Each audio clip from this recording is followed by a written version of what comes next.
Good evening, my friend. It's time to slow down and drift into another world. Tell me, what time is it where you are? Maybe midnight, maybe just after a long day. Let me know in the comments before you close your eyes. Tonight, we open the Gray Fairy book, collected by Andrew Lang, a treasure of forgotten tales where courage meets magic and dreams walk beside us. So, find a quiet spot, breathe deeply, and let these old stories guide you into peaceful sleep. Now, close your eyes and let the fairy world begin. The story of the fair Circassians. We were born in Circassia of poor people, and my sister's name is Tezila, and mine Delhi. Having nothing but our beauty to help us in life, we were carefully trained in all the accomplishments that give pleasure. We were both quick to learn, and from our childhood could play all sorts of instruments, could sing, and above all, could dance. We were besides lively and merry, as in spite of our misfortunes we are to this day. We were easily pleased and quite content with our lives at home, when one morning the officials who had been sent to find wives for the Sultan saw us and were struck with our beauty.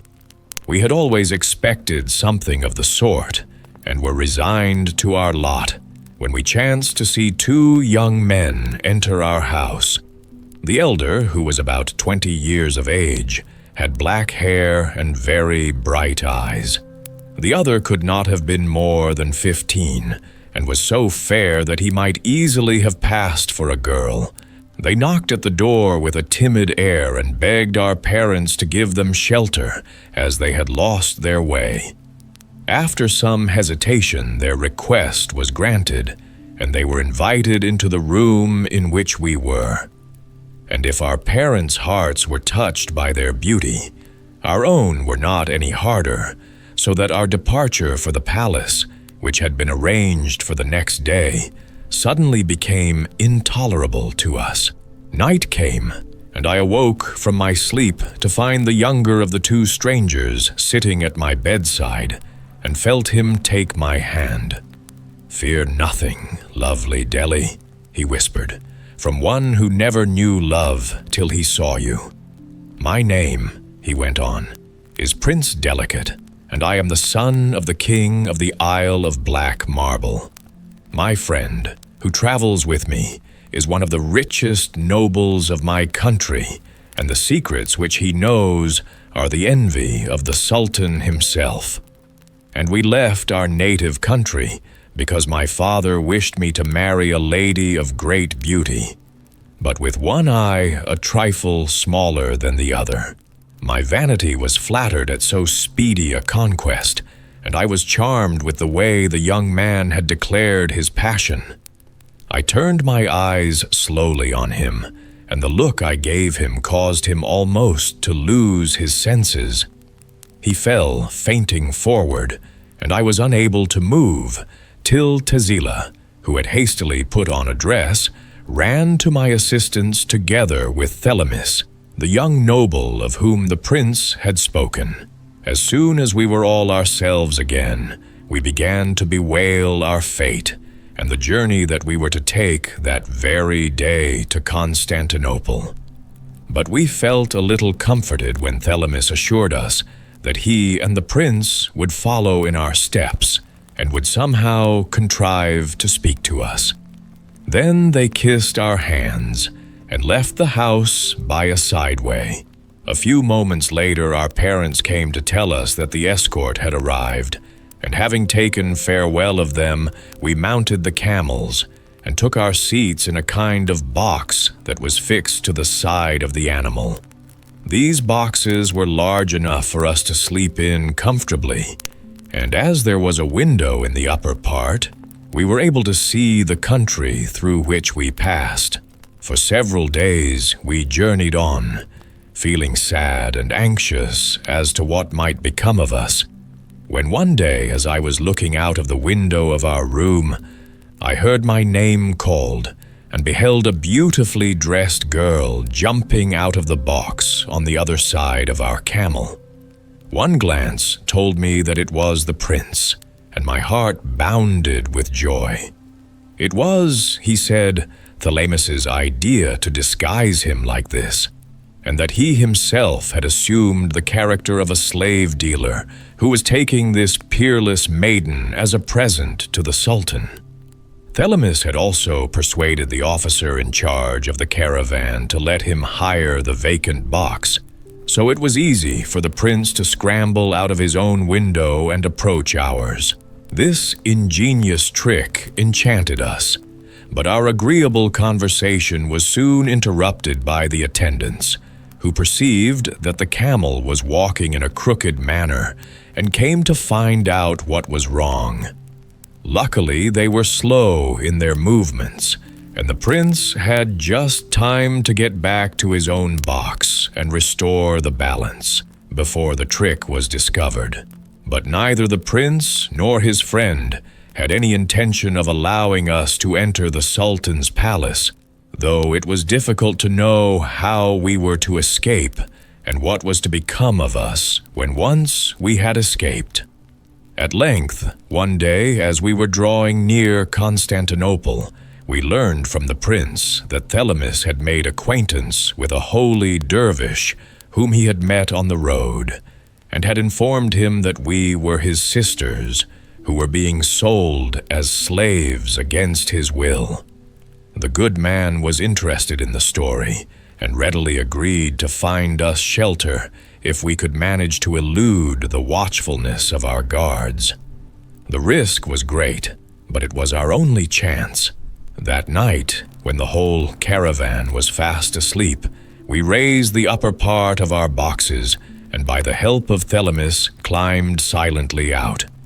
We next went back some distance along the way we had come, then, striking into another road, reached at last the retreat prepared for us by the dervish. Here we found food and rest, and I need not say what happiness it was to be free once more. The dervish soon became a slave to our beauty, and the day after our escape, he proposed that we should allow him to conduct us to an inn situated at a short distance, where we should find 2 Jews, owners of precious talismans, which did not really belong to them. "Try," said the dervish, "by some means to get possession of them."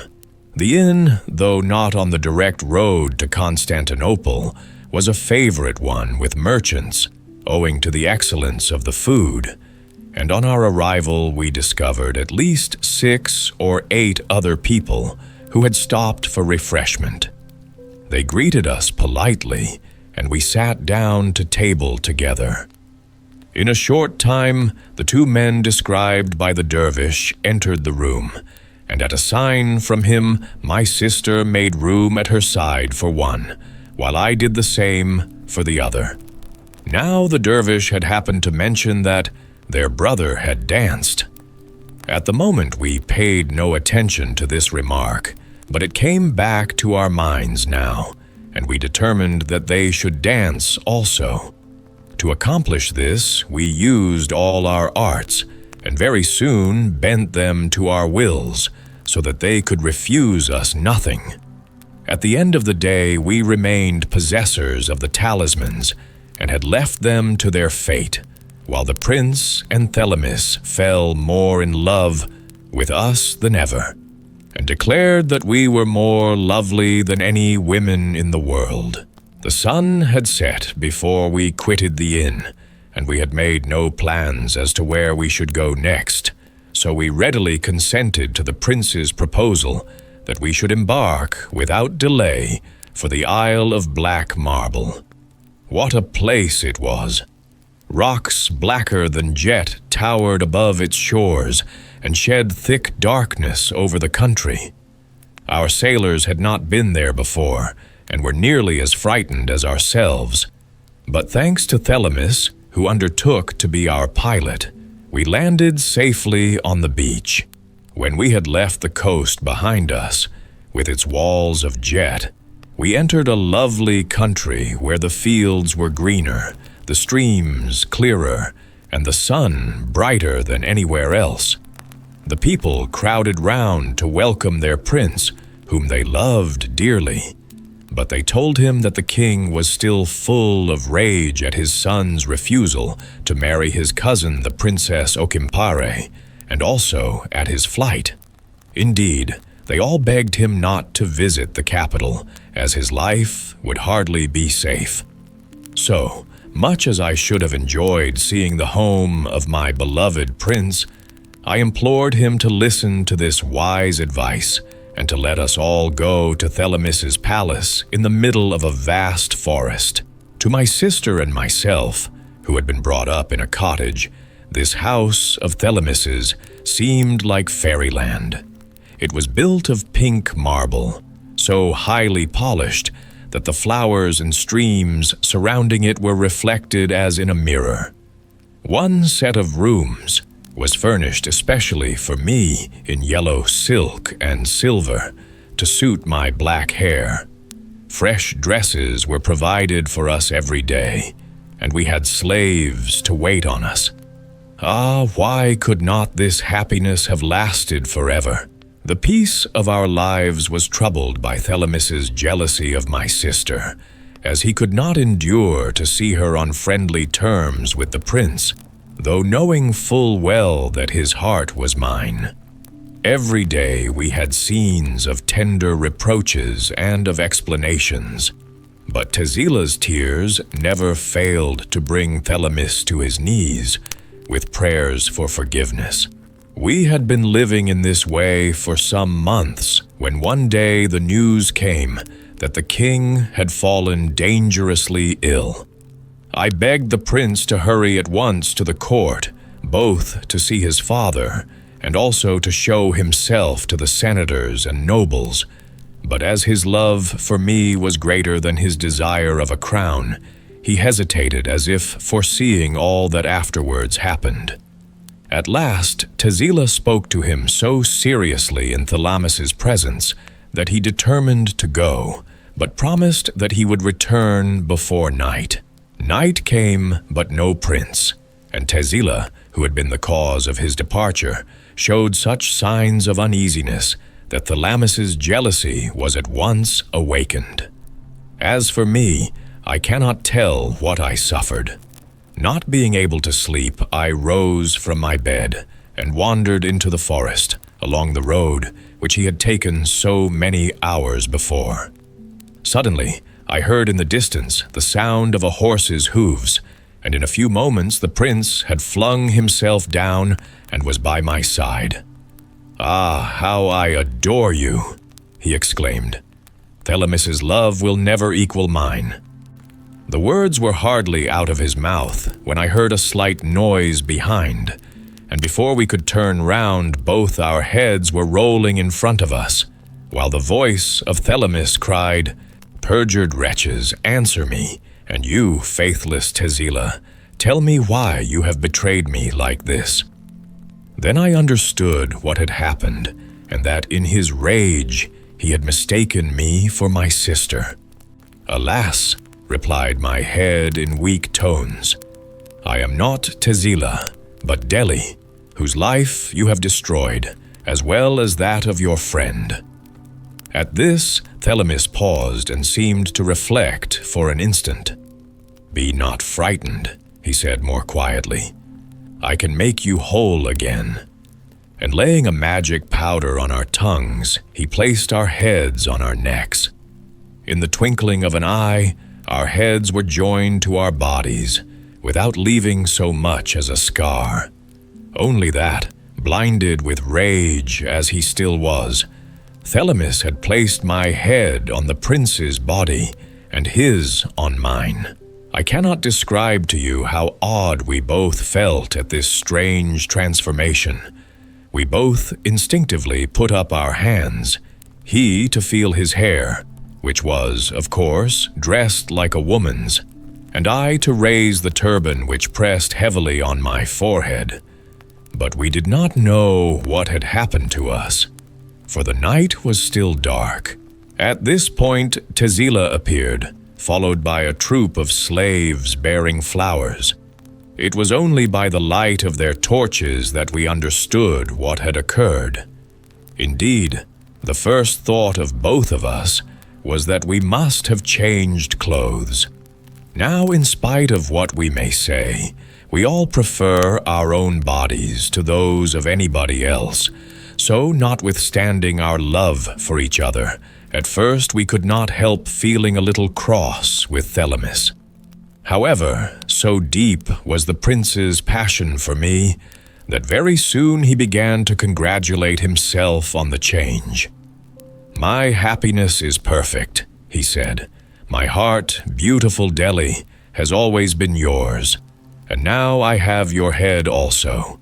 But though the prince made the best of it, Thelamis was much ashamed of his stupidity.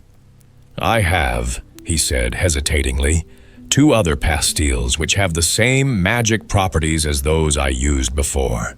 Let me cut off your heads again, and that will put matters straight."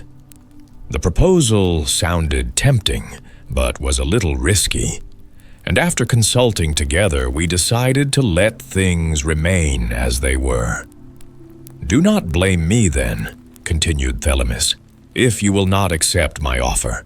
But take the two pastilles, and if it ever happens that you are decapitated a second time, make use of them in the way I have shown you, and each will get back his own head." So saying, he presented us with the pastilles, and we all returned to the castle.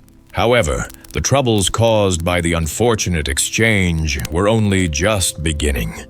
My head, without thinking what it was doing, led the prince's body to my apartments. But my women, only looking at the dress, declared I had mistaken the corridor and called some slaves to conduct me to His Highness's rooms. This was bad enough, but when, as it was still night, my servants began to undress me, I nearly fainted from surprise and confusion, and no doubt the prince's head was suffering in the same manner at the other end of the castle. By the next morning, you will easily guess that we slept but little.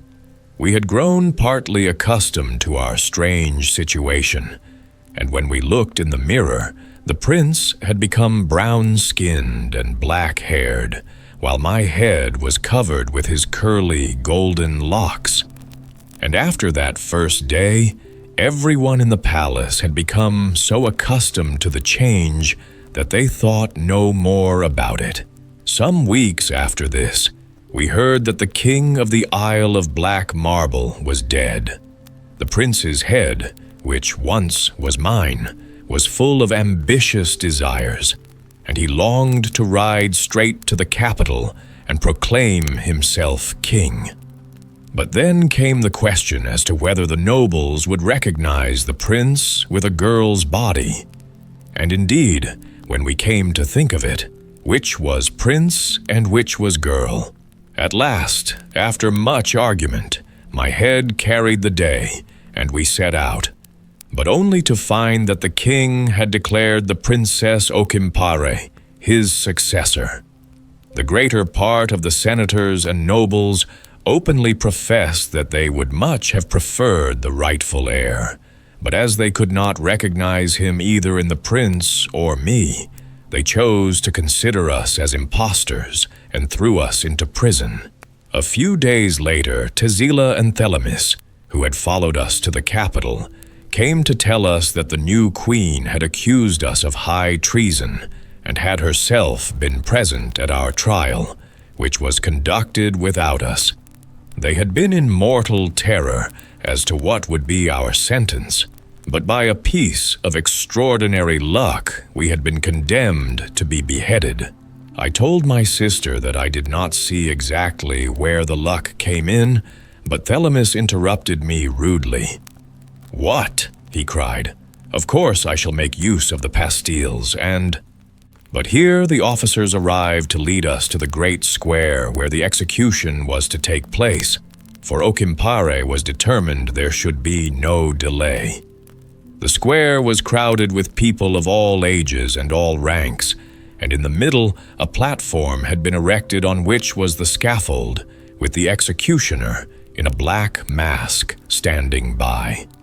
At a sign from him, I mounted first, and in a moment my head was rolling at his feet.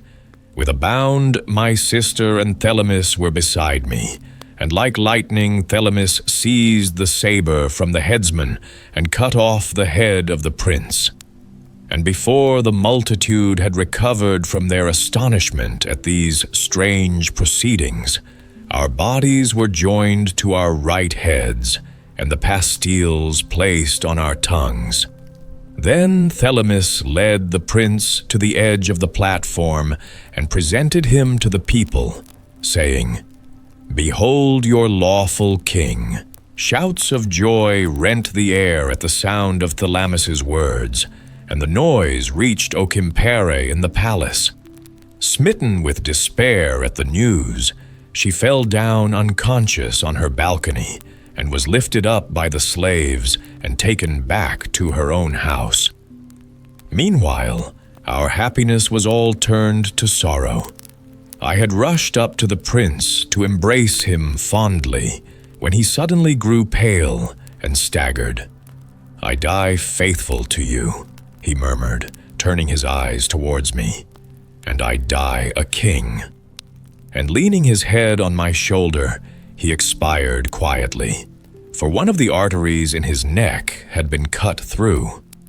Not knowing what I did, I staggered towards the saber which was lying near me, with the intention of following my beloved prince as speedily as possible.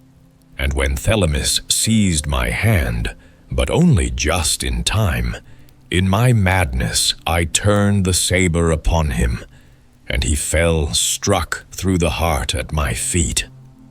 The whole company were listening to the story with breathless attention, when it became plain that Delhi could go no further, while Tezila had flung herself on a heap of cushions and hidden her face.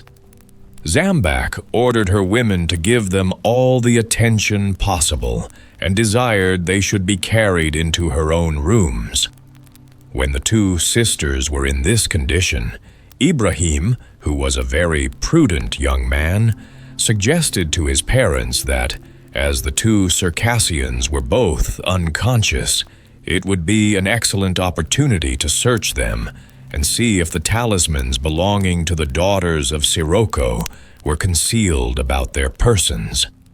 But the Bassa, shocked at the notion of treating his guests in so inhospitable a manner, refused to do anything of the kind, adding that the next day he hoped to persuade them to give the talismans up of their own free will.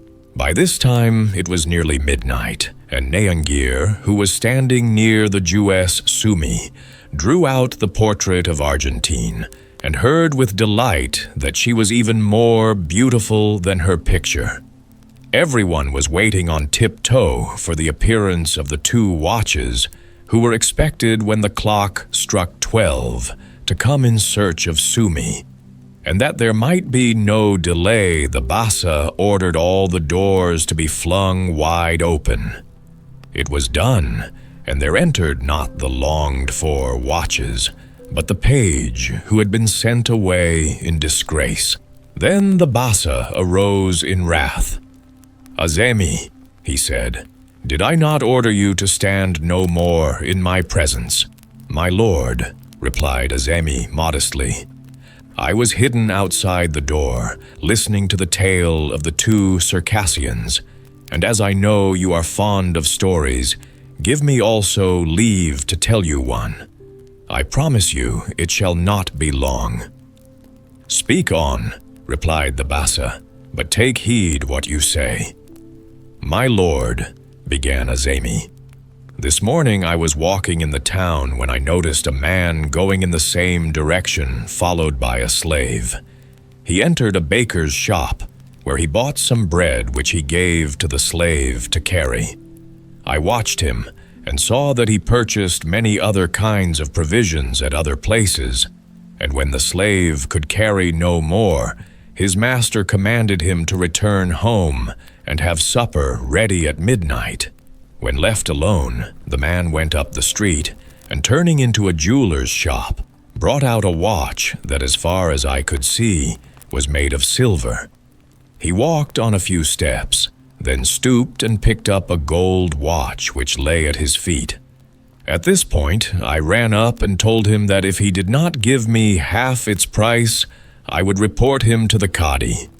He agreed, and conducting me to his house, produced 400 sequins, which he said was my share, and having got what I wanted, I went away.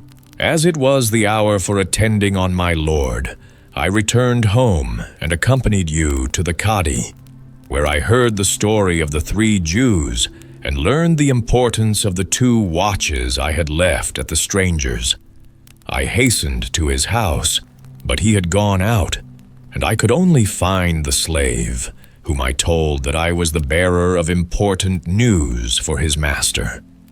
Believing me to be one of his friends, he begged me to wait and showed me into a room where I saw the 2 watches lying on the table. I put them in my pocket, leaving the 400 sequins in place of the gold watch and 3 gold pieces which I knew to be the price of the other. As you know, the watches never remain with the person who buys them. This man may think himself very lucky to get back his money.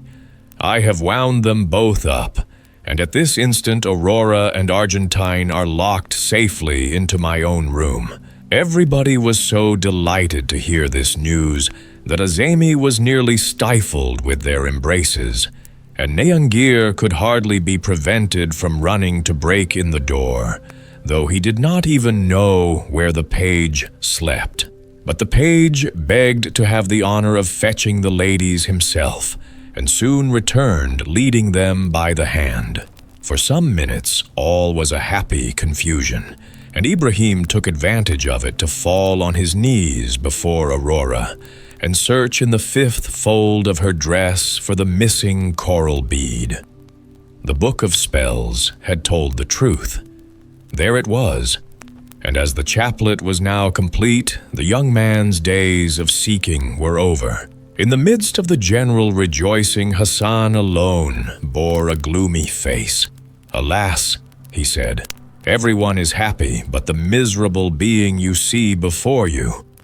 I have lost the only consolation in my grief, which was to feel that I had a brother in misfortune." "Be comforted," replied the Bassa. "Sooner or later the dervish who stole the pink bag is sure to be found."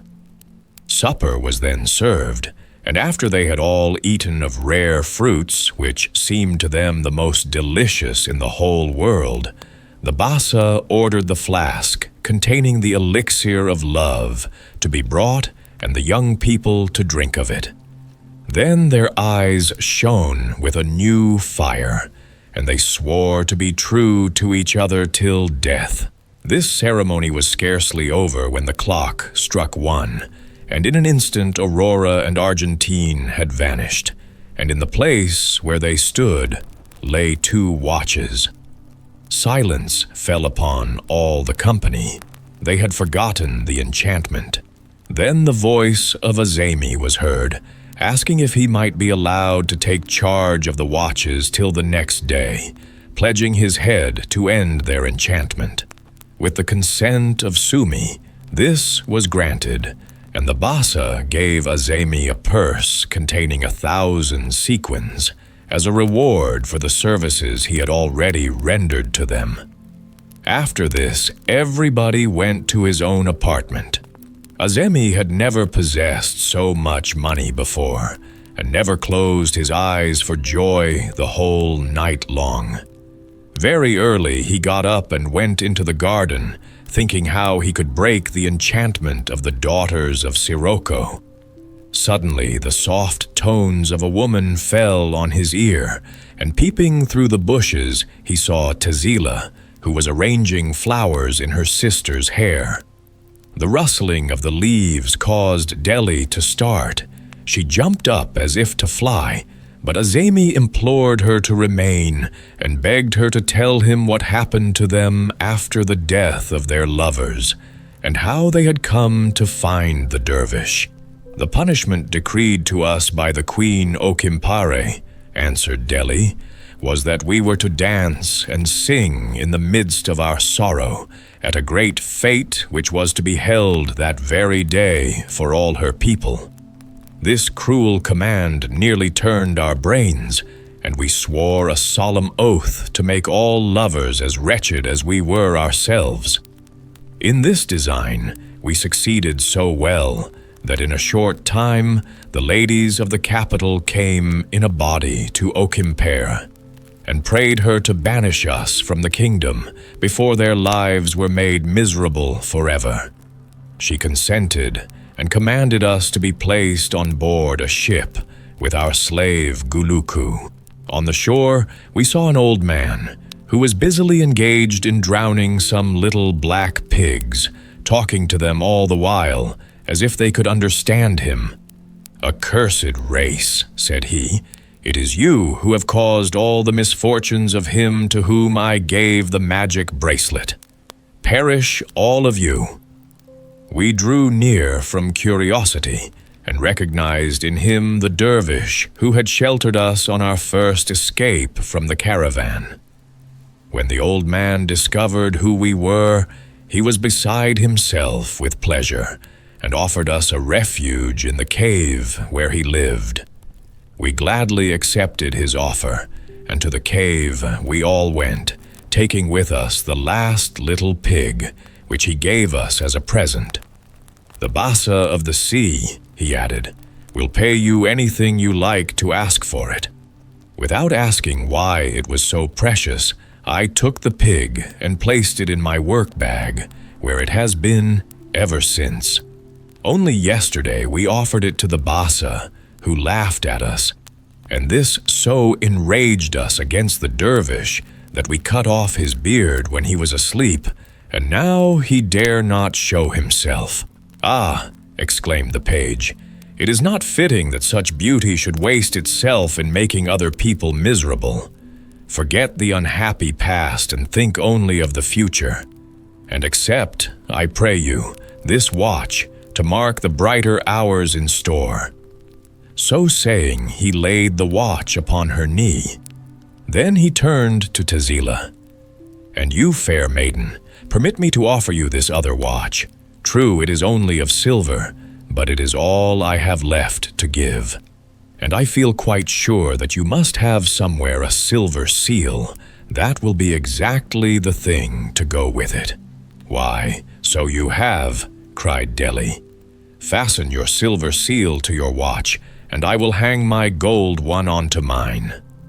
The seals were produced, and, as Azemi had guessed, they were the talismans which the two Circassians had taken from Izif and Izuf, mounted in gold and silver.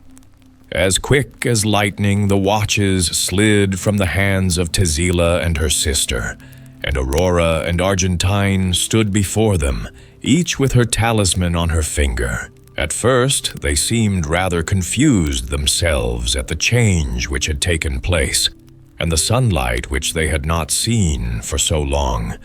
But when gradually they understood that their enchantment had come to an end, they could find no words to express their happiness. The Circassians could with difficulty be comforted for the loss of the talismans, but Aurora and Argentine entreated them to dry their tears, as their father, Sirocco, who was governor of Alexandria, would not fail to reward them in any manner they wished. This promise was soon confirmed by Sirocco himself, who came into the garden with the Bassa and his two sons, and was speedily joined by the ladies of the family. Only Hassan was absent. It was the hour in which he was condemned to bewail his ebony hand. To the surprise of all, a noise was at this moment heard in a corner of the terrace, and Hassan himself appeared surrounded by slaves, clapping his hands and shouting with joy. "I was weeping as usual," cried he, "when all at once the tears refused to come to my eyes, and on looking down at my hand, I saw that its blackness had vanished. And now, lovely Zelida, nothing prevents me any longer from offering you the hand, when the heart has been yours always." But though Hassan never thought of asking or caring what had caused his cure, the others were by no means so indifferent. It was quite clear that the little black pig must be dead. But how? And when? To this the slaves answered that they had seen that morning a man pursued by 3 others, and that he had taken refuge in the cavern which they had been left to guard. Then, in obedience to orders, they had rolled a stone over the entrance. Piercing shrieks interrupted their story, and a man, whom the Circassians saw to be the old dervish, rushed round the corner of the terrace with the 3 Jews behind him. When the fugitive beheld so many people collected together, he turned down another path, but the slaves captured all 4 and brought them before their master. What was the surprise of the Bassa when he beheld in the old dervish the man who had given the chaplet, the copper plaque, and the bracelet to his 3 sons. "Fear nothing, Holy Father," he said. "You are safe with me. But tell us, how came you here?" "My lord," explained the dervish, "when my beard was cut off during my sleep by the 2 Circassians, I was ashamed to appear before the eyes of men, and fled, bearing with me the pink silk bag. In the night, these 3 men fell in with me, and we passed some time in conversation. But at dawn, when it was light enough to see each other's faces, one of them exclaimed that I was the dervish traveling with the 2 Circassians who had stolen the talismans from the Jews. I jumped up and tried to fly to my cave, but they were too quick for me, and just as we reached your garden, they snatched the bag which contained the little black pig and flung it into the sea. By this act, which delivers your son, I would pray you to forgive them for any wrongs they may have done you, nay more, that you will recompense them for it." The Bassa granted the holy man's request, and seeing that the 2 Jews had fallen victims to the charms of the Circassian ladies, gave his consent to their union, which was fixed to take place at the same time as that of Isaf with the wise Sumi.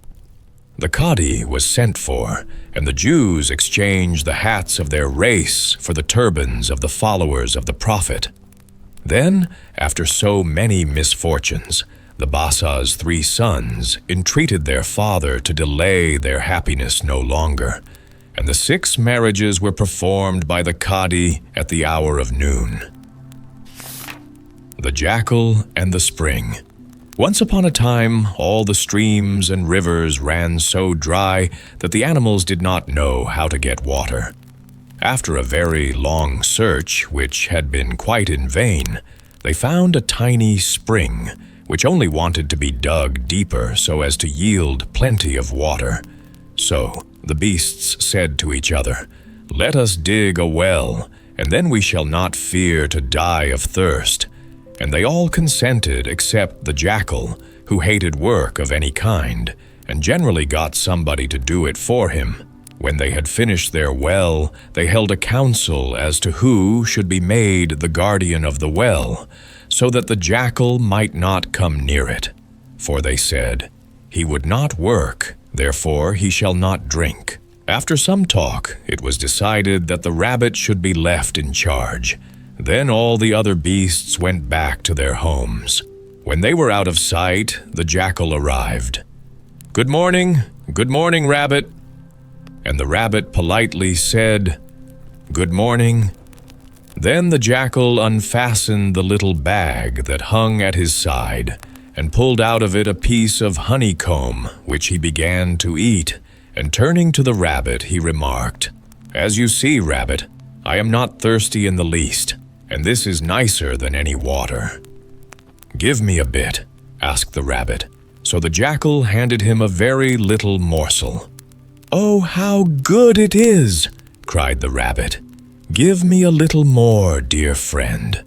But the jackal answered, "If you really want me to give you some more, you must have your paws tied behind you and lie on your back so that I can pour it into your mouth."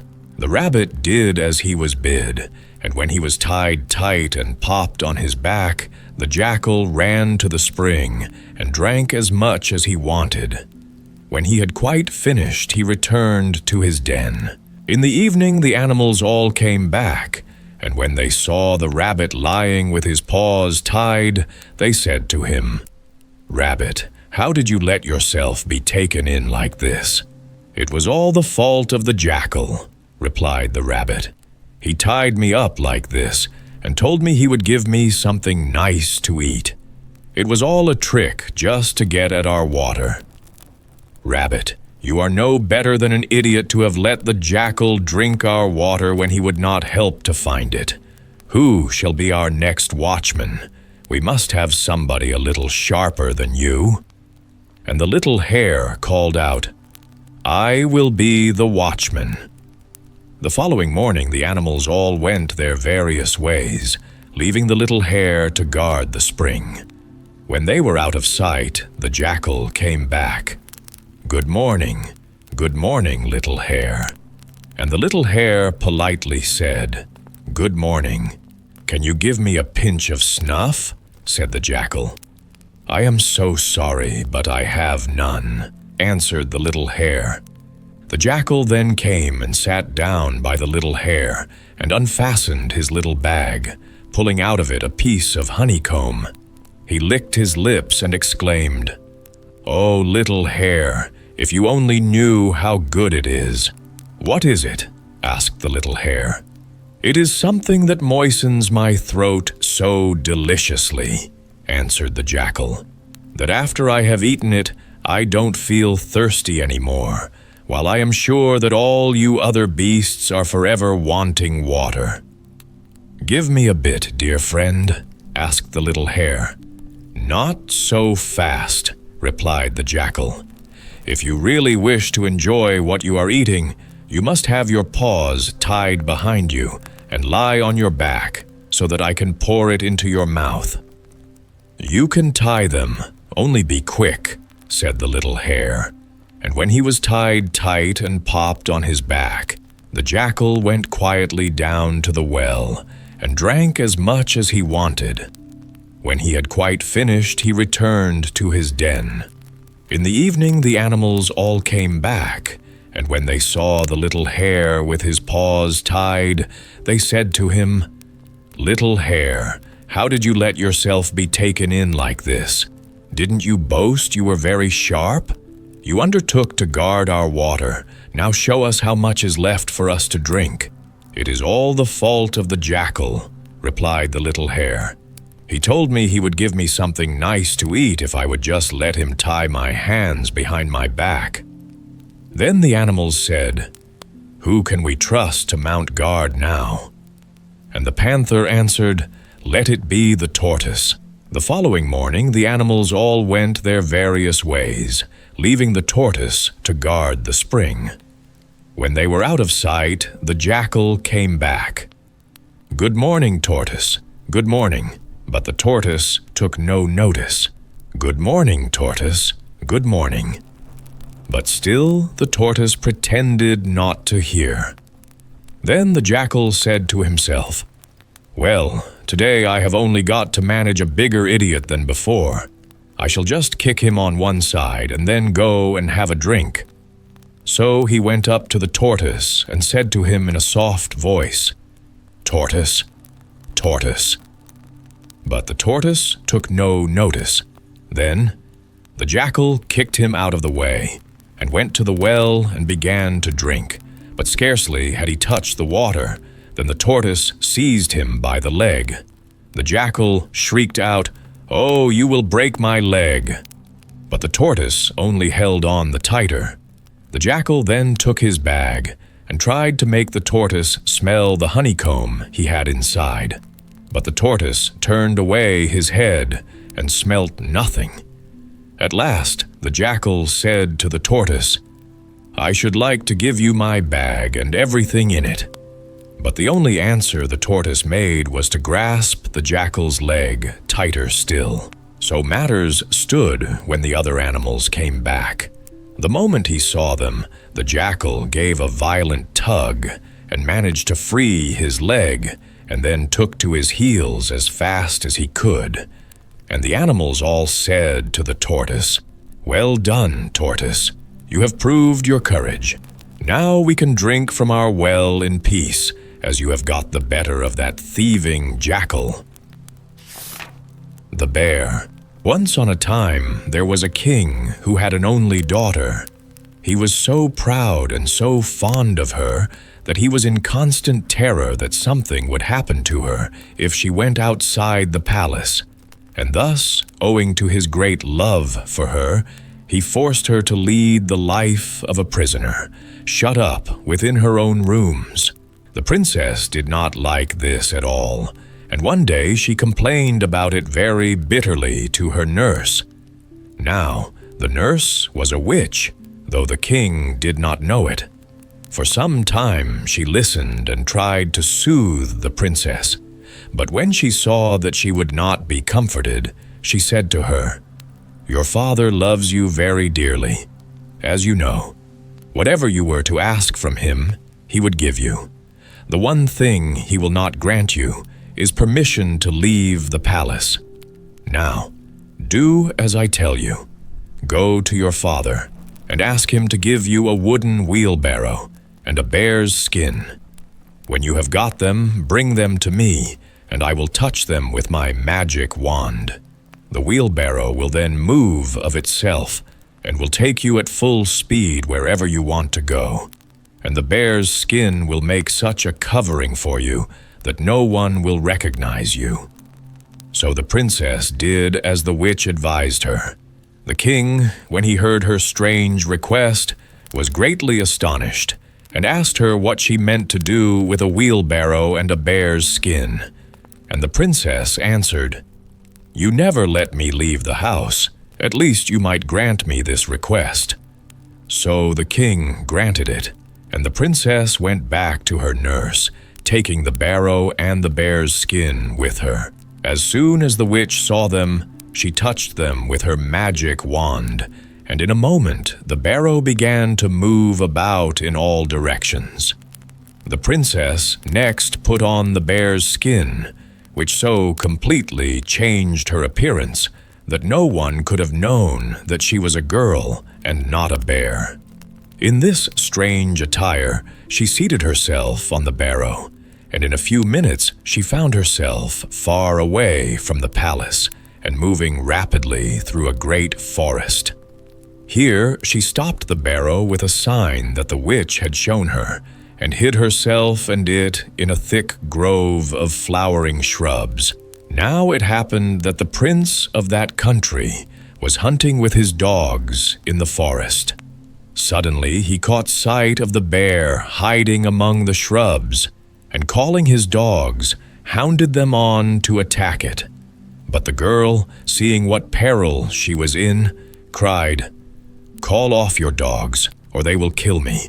What harm have I ever done to you?" At these words, coming from a bear, the prince was so startled that for a moment he stood stock still. Then he said quite gently, "Will you come with me? I will take you to my home." "I will come gladly," replied the bear. And seating herself on the barrow, it at once began to move in the direction of the prince's palace. You may imagine the surprise of the prince's mother when she saw her son return accompanied by a bear, who at once set about doing the housework better than any servant that the queen had ever seen. Now it happened that there were great festivities going on in the palace of a neighboring prince, and at dinner one day, the prince said to his mother, "This evening there is to be a great ball, to which I must go." And his mother answered, "Go and dance, and enjoy yourself." Suddenly a voice came from under the table, where the bear had rolled itself as was its wont.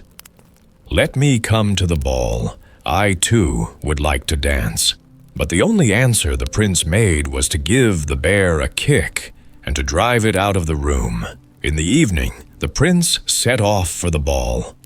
As soon as he had started, the bear came to the queen and implored to be allowed to go to the ball, saying that she would hide herself so well that no one would know she was there. The kind-hearted queen could not refuse her. Then the bear ran to her barrow, threw off her bear's skin, and touched it with the magic wand that the witch had given her.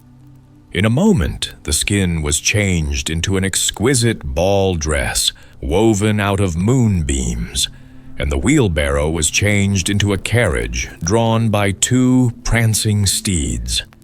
Stepping into the carriage, the princess drove to the grand entrance of the palace.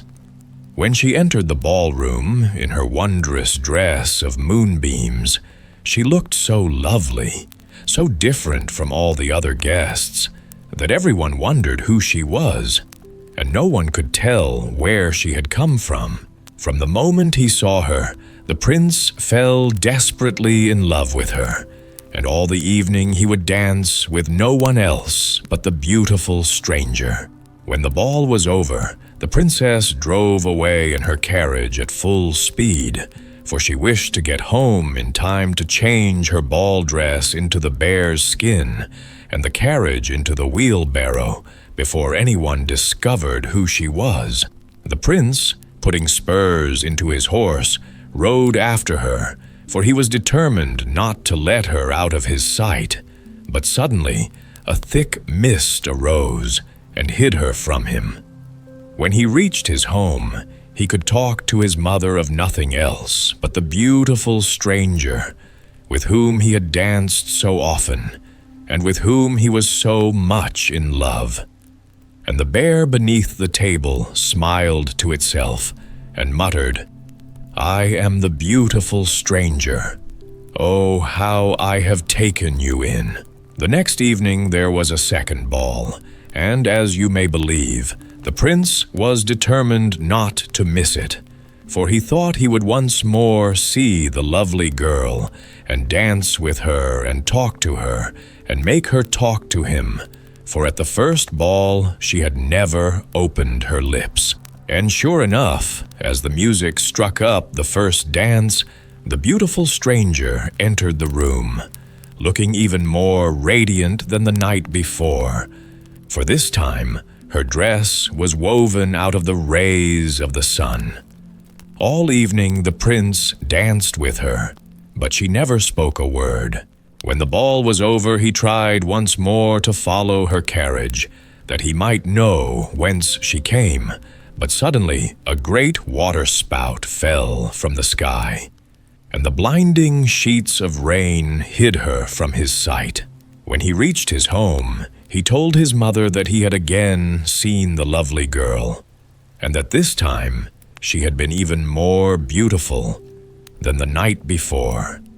And again, the bear smiled beneath the table and muttered, "I have taken him in a second time, and he has no idea that I am the beautiful girl with whom he is so much in love."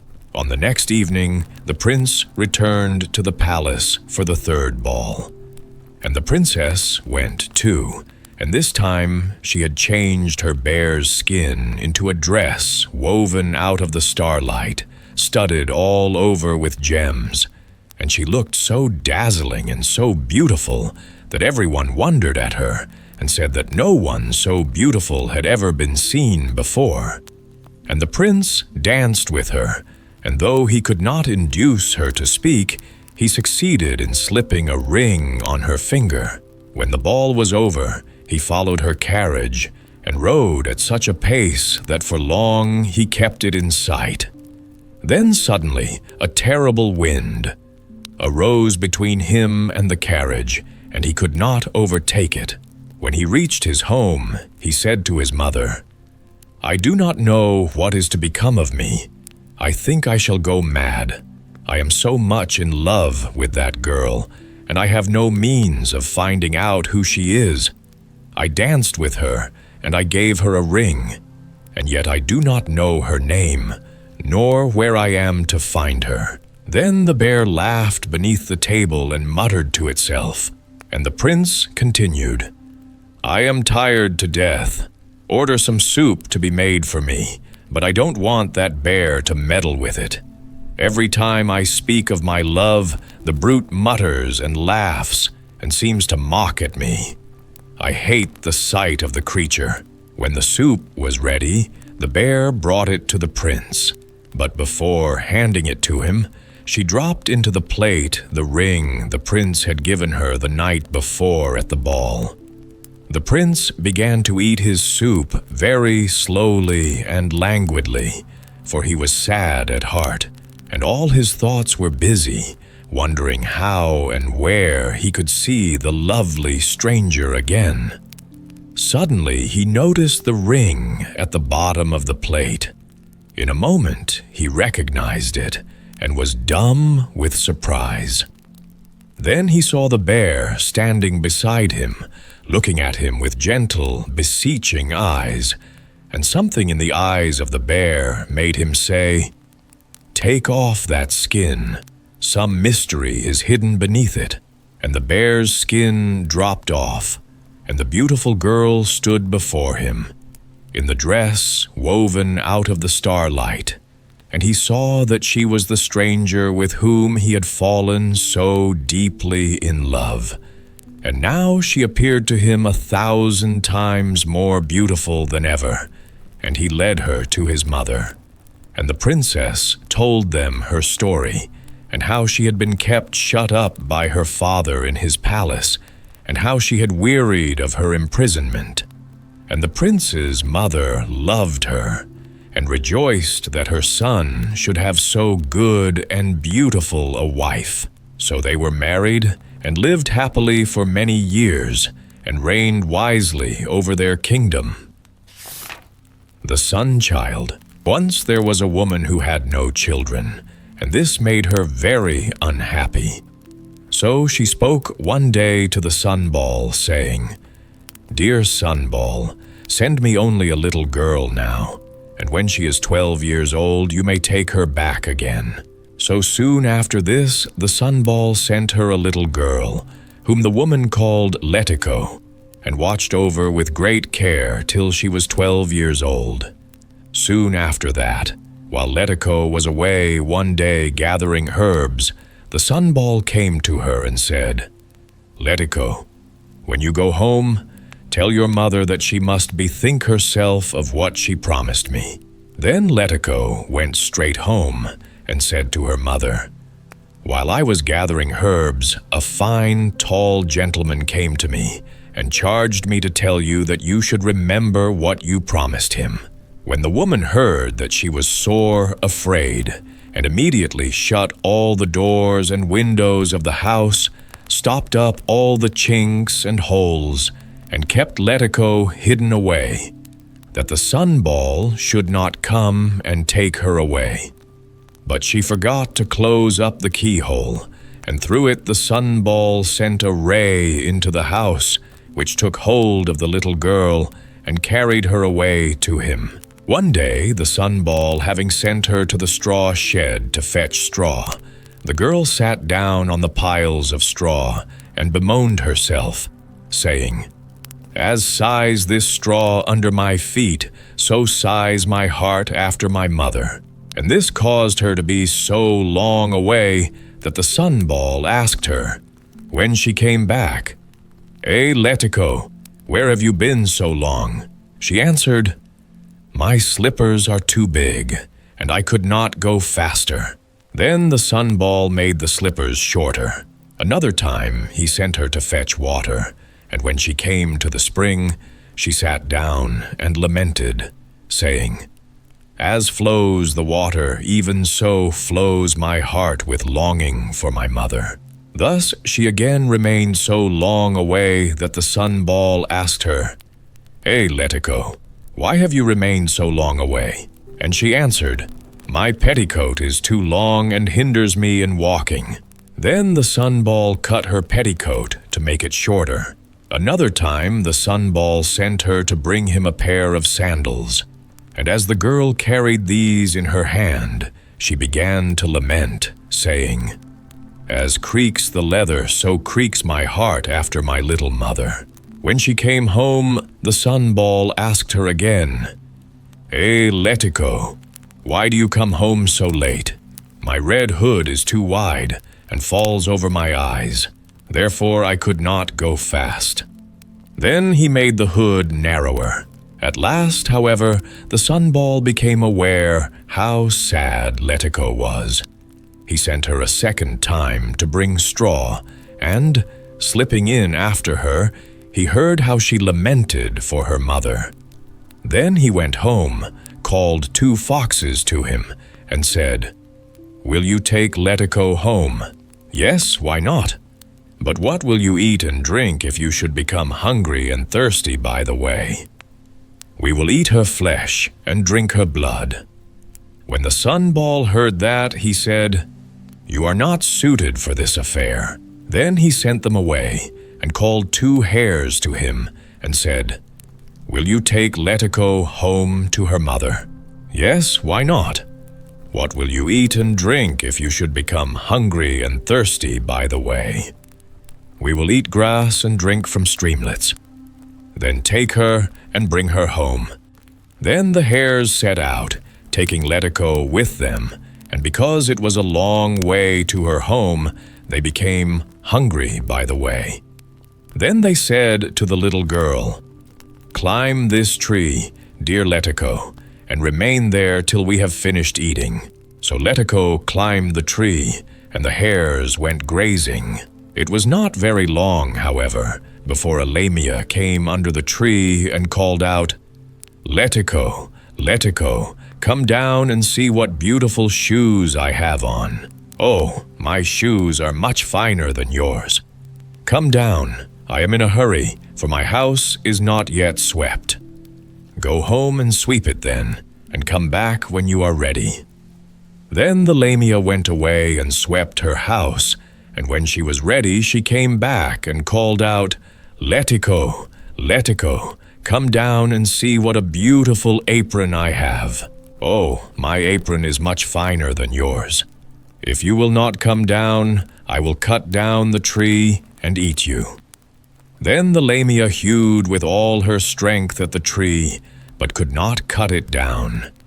And when she saw that, she called out, "Letiko, Letiko, come down, for I must feed my children. Go home then and feed them, and come back when you are ready." When the lamia was gone away, Letiko called out, "Little hares, little hares." Then said one hare to the other, "Listen, Letiko is calling." And they both ran back to her as fast as they could go. Then Letiko came down from the tree, and they went on their way. The lamia ran as fast as she could after them to catch them up, and when she came to a field where people were working, she asked them, "Have you seen anyone pass this way?" They answered, "We are planting beans." "Oh, I did not ask about that, but if anyone had passed this way." But the people only answered the louder, "Are you deaf?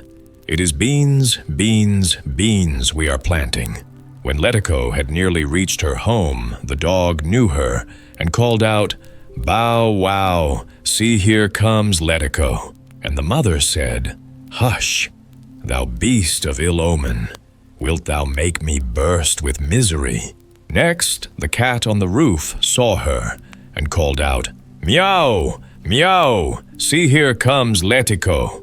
And the mother said, "Keep silence, thou beast of ill omen, wilt thou make me burst with misery?" Then the cock spied and called out, "Cock-a-doodle-doo, see here comes Letiko." And the mother said again, "Be quiet, thou bird of ill omen, wilt thou make me burst with misery?" The nearer Letiko and the 2 hares came to the house, the nearer also came the lamia. And when the hare was about to slip in by the house door, she caught it by its little tail and tore it out. When the hare came in, the mother stood up and said to it, "Welcome, dear little hare. Because you have brought me back, Letico, I will silver your little tail." And she did so, and lived ever after with her daughter in happiness and content. The Daughter of Buk Ettemsuch. Once upon a time, there lived a man who had 7 daughters. For a long time they dwelt quite happily at home together. Then one morning the father called them all before him and said, "Your mother and I are going on a journey, and as we do not know how long we may be away, you will find enough provisions in the house to last you 3 years. But see you do not open the door to anyone till we come home again." "Very well, dear father," replied the girls. For 2 years they never left the house or unlocked the door. But one day, when they had washed their clothes and were spreading them out on the roof to dry, the girls looked down into the street where people were walking to and fro, and across to the market with its stalls of fresh meat, vegetables, and other nice things. "Come here," cried one. "It makes me quite hungry. Why should not we have our share? Let one of us go to the market and buy meat and vegetables." "Oh, we mustn't do that," said the youngest. "You know our father forbade us to open the door till he came home again." Then the eldest sister sprang at her and struck her, the second spit at her, the third abused her, the fourth pushed her, the fifth flung her to the ground, and the sixth tore her clothes. Then they left her lying on the floor and went out with a basket. In about an hour they came back with the basket full of meat and vegetables, which they put in a pot and set on the fire, quite forgetting that the house door stood wide open. The youngest sister, however, took no part in all this, and when dinner was ready and the table laid, she stole softly out to the entrance hall and hid herself behind a great cask which stood in one corner. Now, while the other sisters were enjoying their feast, a witch passed by, and catching sight of the open door, she walked in. She went up to the eldest girl and said, "Where shall I begin on you, you fat bolster?" "You must begin," answered she, "with the hand which struck my little sister."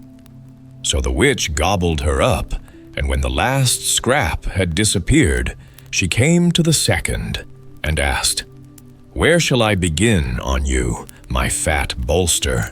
And the second answered, "You must begin on my mouth, which spat on my sister," and so on to the rest, and very soon the whole 6 had disappeared. And as the witch was eating the last mouthful of the last sister, the youngest, who had been crouching, frozen with horror, behind the barrel, ran out through the open door into the street. Without looking behind her, she hastened on and on, as fast as her feet would carry her, till she saw an ogre's castle standing in front of her.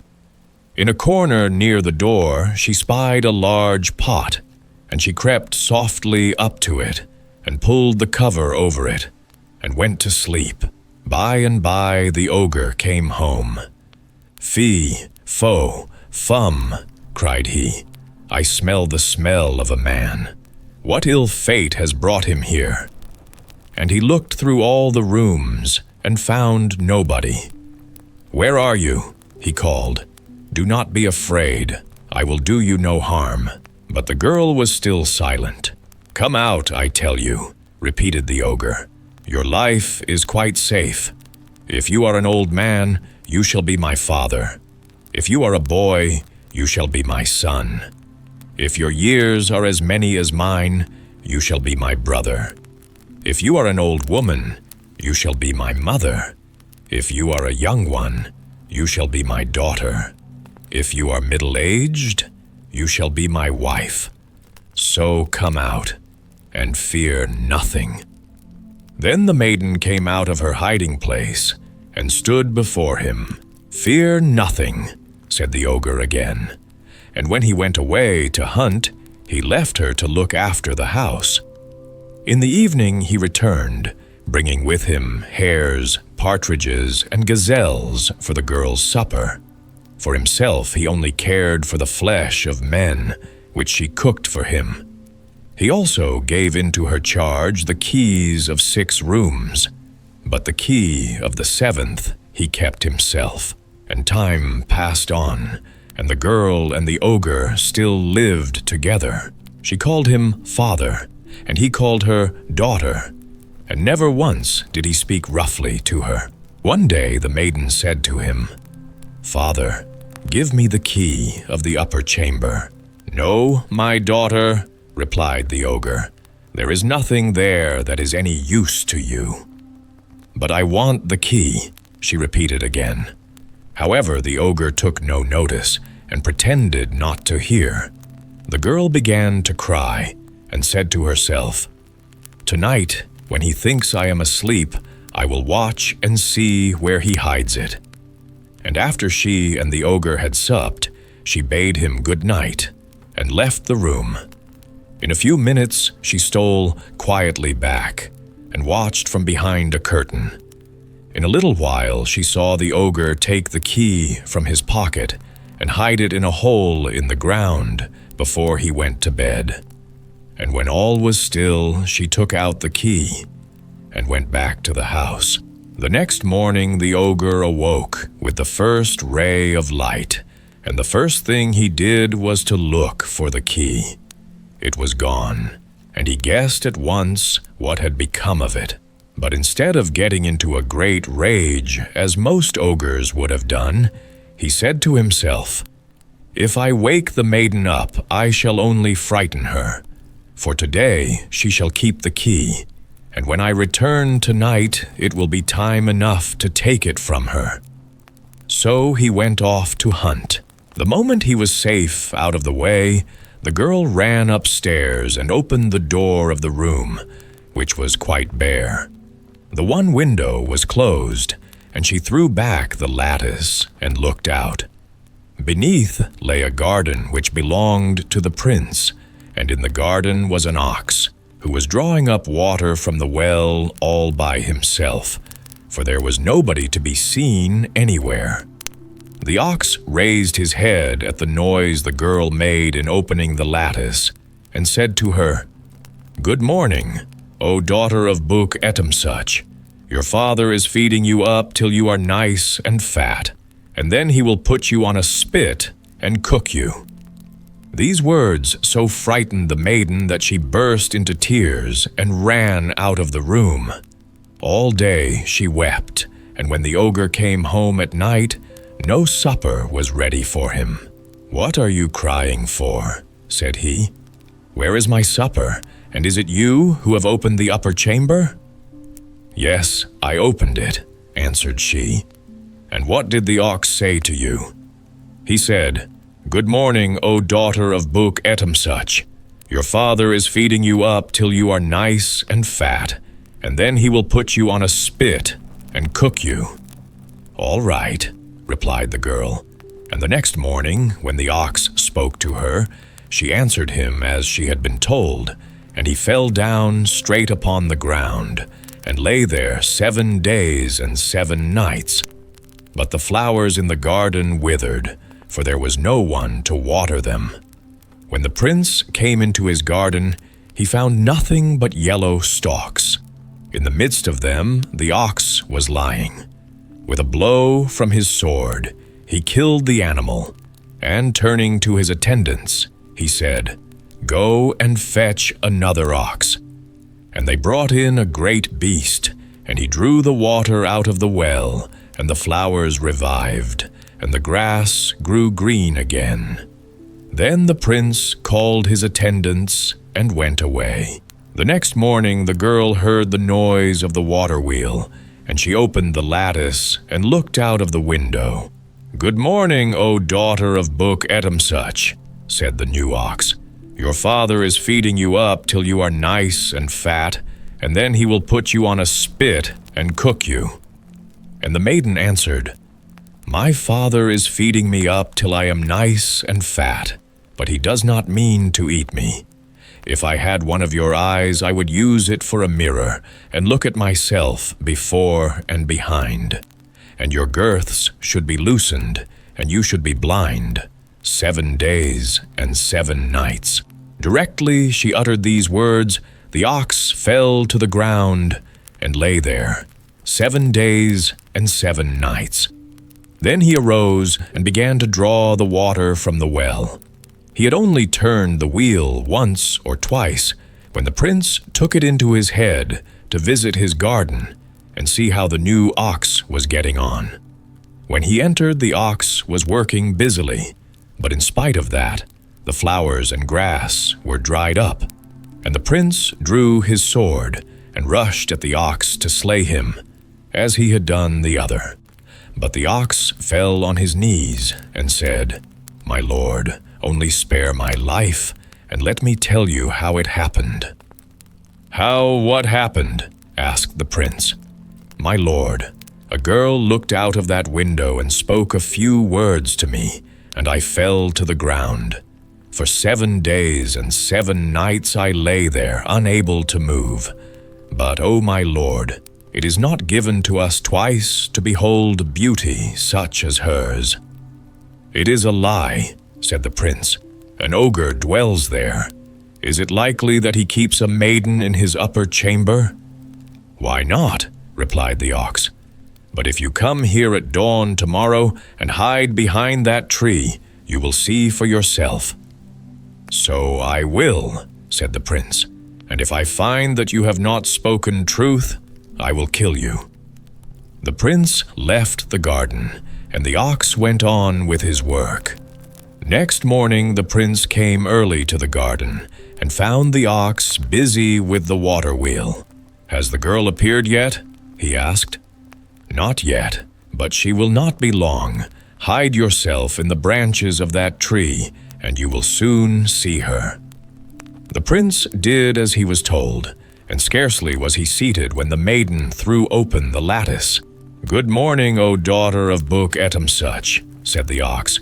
"Your father is feeding you up till you are nice and fat, and then he will put you on a spit and cook you." "My father is feeding me up till I am nice and fat, but he does not mean to eat me. If I had one of your eyes, I would use it for a mirror and look at myself before and behind. And your girths should be loosened, and you should be blind 7 days and 7 nights." And hardly had she spoken when the ox fell on the ground, and the maiden shut the lattice and went away. But the prince knew that what the ox had said was true, and that she had not her equal in the whole world. And he came down from the tree, his heart burning with love. "Why has the ogre not eaten her?" thought he. "This night I will invite him to supper in my palace and question him about the maiden and find out if she is his wife."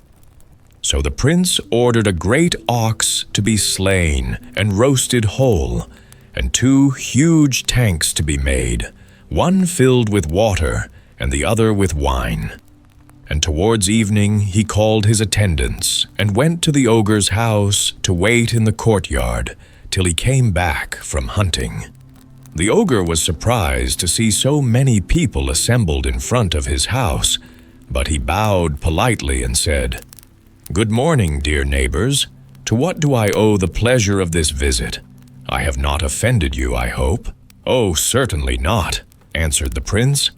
"Then," continued the ogre, "what has brought you to my house today for the first time?"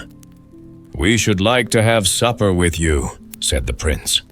"Well, supper is ready, and you are welcome," replied the ogre, leading the way into the house, for he had had a good day, and there was plenty of game in the bag over his shoulder.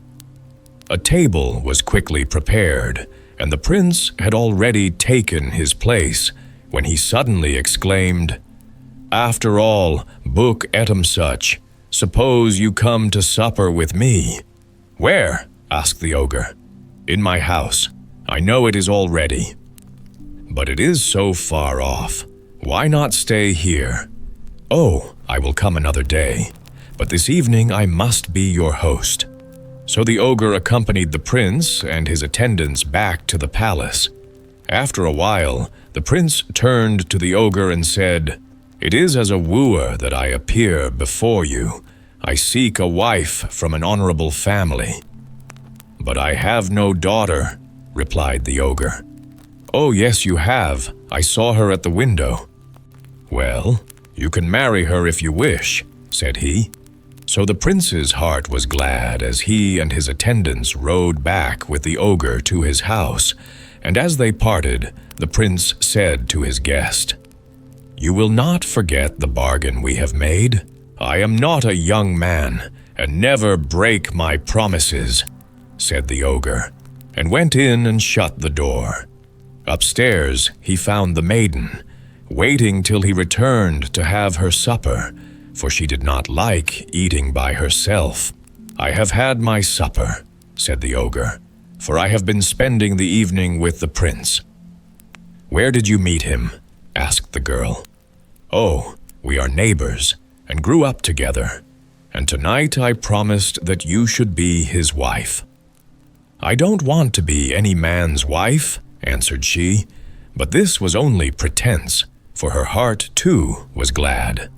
Next morning early came the prince, bringing with him bridal gifts and splendid wedding garments, to carry the maiden back to his palace. But before he let her go, the ogre called her to him and said, "Be careful, girl, never to speak to the prince, and when he speaks to you, you must be dumb, unless he swears, 'By the head of Buk Ettemsuch.' Then you may speak." "Very well," answered the girl. They set out, and when they reached the palace, the prince led his bride to the room he had prepared for her, and said, "Speak to me, my wife." But she was silent, and by he left her, thinking that perhaps she was shy. The next day the same thing happened, and the next. At last he said, "Well, if you won't speak, I shall go and get another wife who will." And he did. Now when the new wife was brought to the palace, the daughter of Buk Ettemsuch rose, and spoke to the ladies who had come to attend on the second bride. "Go and sit down, I will make ready the feast." And the ladies sat down as they were told, and waited. The maiden sat down too, and called out, "Come here, firewood." And the firewood came. "Come here, fire." And the fire came and kindled the wood. "Come here, pot." "Come here, oil." And the pot and the oil came. "Get into the pot, oil," said she, and the oil did it. When the oil was boiling, the maiden dipped all her fingers in it, and they became 10 fried fishes. "Come here, oven," she cried next, and the oven came. "Fire, heat the oven." And the fire heated it. When it was hot enough, the maiden jumped in, just as she was, with her beautiful silver and gold dress and all her jewels. In a minute or two, she had turned into a snow-white loaf that made your mouth water. Said the loaf to the ladies, "You can eat now. Do not stand so far off." But they only stared at each other, speechless with surprise. "What are you staring at?" asked the new bride. "At all these wonders," replied the ladies. "Do you call these wonders?" said she scornfully. "I can do that too." And she jumped straight into the oven and was burnt up in a moment. Then they ran to the prince and said, "Come quickly, your wife is dead." "Bury her then," returned he. "But why did she do it? I am sure I said nothing to make her throw herself into the oven." Accordingly, the burnt woman was buried, but the prince would not go to the funeral, as all his thoughts were still with the wife who would not speak to him. The next night he said to her, "Dear wife, are you afraid that something dreadful will happen if you speak to me? If you still persist in being dumb, I shall be forced to get another wife." The poor girl longed to speak, but dread of the ogre kept her silent, and the prince did as he had said, and brought a fresh bride into the palace. and when she and her ladies were seated in state, the maiden planted a sharp stake in the ground and sat herself down comfortably on it and began to spin. "What are you staring at so?" said the new bride to her ladies. "Do you think that is anything wonderful? Why, I can do as much myself." "I am sure you can't," said they, much too surprised to be polite. Then the maid sprang off the stake and left the room, and instantly the new wife took her place. But the sharp stake ran through, and she was dead in a moment.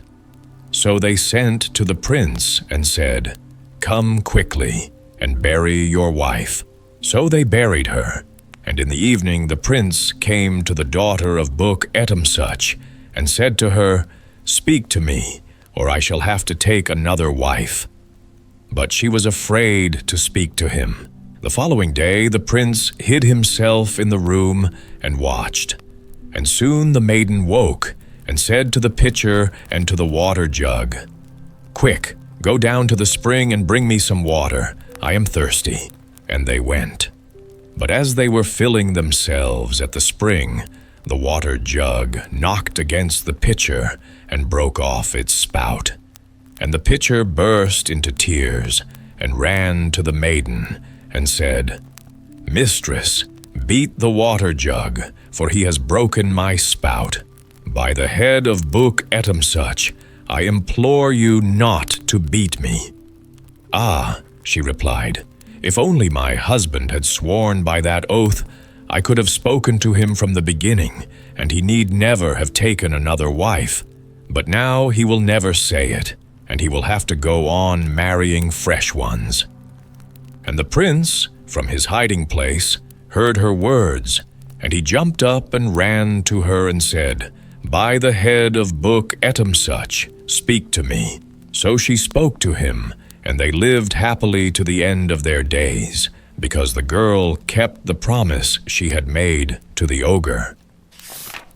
Laughing Eye and Weeping Eye, or the Limping Fox, Servian Story. Once upon a time, there lived a man whose right eye always smiled, and whose left eye always cried. And this man had 3 sons, 2 of them very clever, and the third very stupid.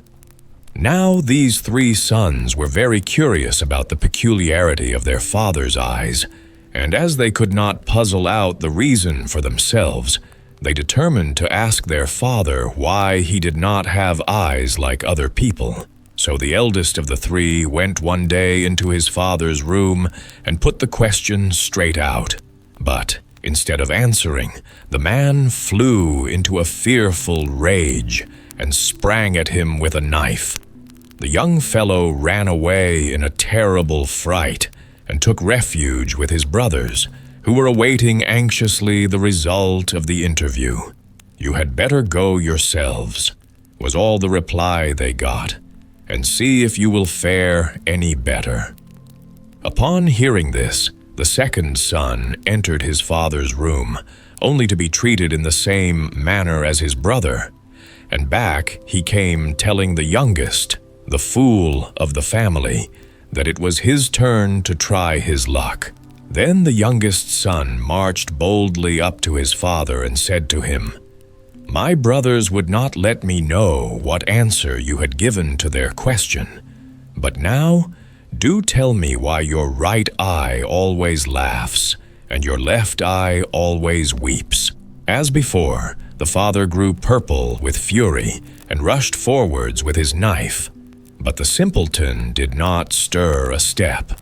He knew that he had really nothing to fear from his father. "Ah, now I see who is my true son," exclaimed the old man. "The others are mere cowards. And as you have shown me that you are brave, I will satisfy your curiosity. My right eye laughs because I am glad to have a son like you. My left eye weeps because a precious treasure has been stolen from me. I had in my garden a vine that yielded a ton of wine every hour. Someone has managed to steal it, so I weep its loss." The simpleton returned to his brothers and told them of their father's loss, and they all made up their minds to set out at once in search of the vine. They traveled together till they came to some crossroads, and there they parted, the two elder ones taking one road, and the simpleton the other. "Thank goodness we have got rid of that idiot," exclaimed the two elder. "Now let us have some breakfast." And they sat down by the roadside and began to eat. They had only half finished when a lame fox came out of a wood and begged them to give him something to eat. But they jumped up and chased him off with their sticks, and the poor fox limped away on his 3 pads. As he ran, he reached the spot where the youngest son was getting out the food he had brought with him, and the fox asked him for a crust of bread. The simpleton had not very much for himself, but he gladly gave half of his meal to the hungry fox. "Where are you going, brother?" said the fox, when he had finished his share of the bread. And the young man told him the story of his father and the wonderful vine. "Dear me, how lucky," said the fox. "I know what has become of it. Follow me." So they went on till they came to the gate of a large garden. "You will find here the vine that you are seeking, but it will not be at all easy to get it. You must listen carefully to what I am going to say. Before you reach the vine, you will have to pass 12 outposts, each consisting of 2 guards. If you see these guards looking straight at you, go on without fear, for they are asleep. But if their eyes are shut, then beware, for they are wide awake. If you once get to the vine, you will find 2 shovels, one of wood and the other of iron. Be sure not to take the iron one. It will make a noise and rouse the guards, and then you are lost." The young man got safely through the garden without any adventures, till he came to the vine, which yielded a ton of wine. An hour. But he thought he should find it impossible to dig the hard earth with only a wooden shovel, so picked up the iron one instead. The noise it made soon awakened the guards. They seized the poor simpleton and carried him to their master. "Why do you try to steal my vine?" demanded he. "And how did you manage to get past the guards?" "The vine is not yours. It belongs to my father, and if you will not give it to me now, I will return and get it somehow. You shall have the vine if you will bring me in exchange an apple off the golden apple tree that flowers every 24 hours and bears fruit of gold." So saying, he gave orders that the simpleton should be released, and this done, the youth hurried off to consult the fox. "Now you see," observed the fox, "this comes of not following my advice. However, I will help you to get the golden apple. It grows in a garden that you will easily recognize from my description. Near the apple tree are 2 poles, one of gold, the other of wood. Take the wooden pole, and you will be able to reach the apple." Master Simpleton listened carefully to all that was told him, and after crossing the garden and escaping as before from the men who were watching it, soon arrived at the apple tree. But he was so dazzled by the sight of the beautiful golden fruit that he quite forgot all that the fox had said. He seized the golden pole and struck the branch a sounding blow. The guards at once awoke and conducted him to their master. Then the simpleton had to tell his story. "I will give you the golden apple," said the owner of the garden, "if you will bring me in exchange a horse which can go round the world in 24 hours. And the young man departed and went to find the fox. This time the fox was really angry, and no wonder. If you had listened to me, you would have been home with your father by this time. However, I am willing to help you once more. Go into the forest, and you will find the horse with 2 halters round his neck. One is of gold, the other of hemp. Lead him by the hempen halter, or else the horse will begin to neigh, and will waken the guards. Then all is over with you." So Master Simpleton searched till he found the horse, and was struck dumb at its beauty. "What?" he said to himself. "Put the hempen halter on an animal like that? Not I, indeed." Then the horse neighed loudly. The guards seized our young friend and conducted him before their master. "I will give you the golden horse," said he, "if you will bring me in exchange a golden maiden who has never yet seen either sun or moon. But if I am to bring you the golden maiden, you must lend me first the golden steed with which to seek for her." "Ah," replied the owner of the golden horse, "but who will undertake that you will ever come back?"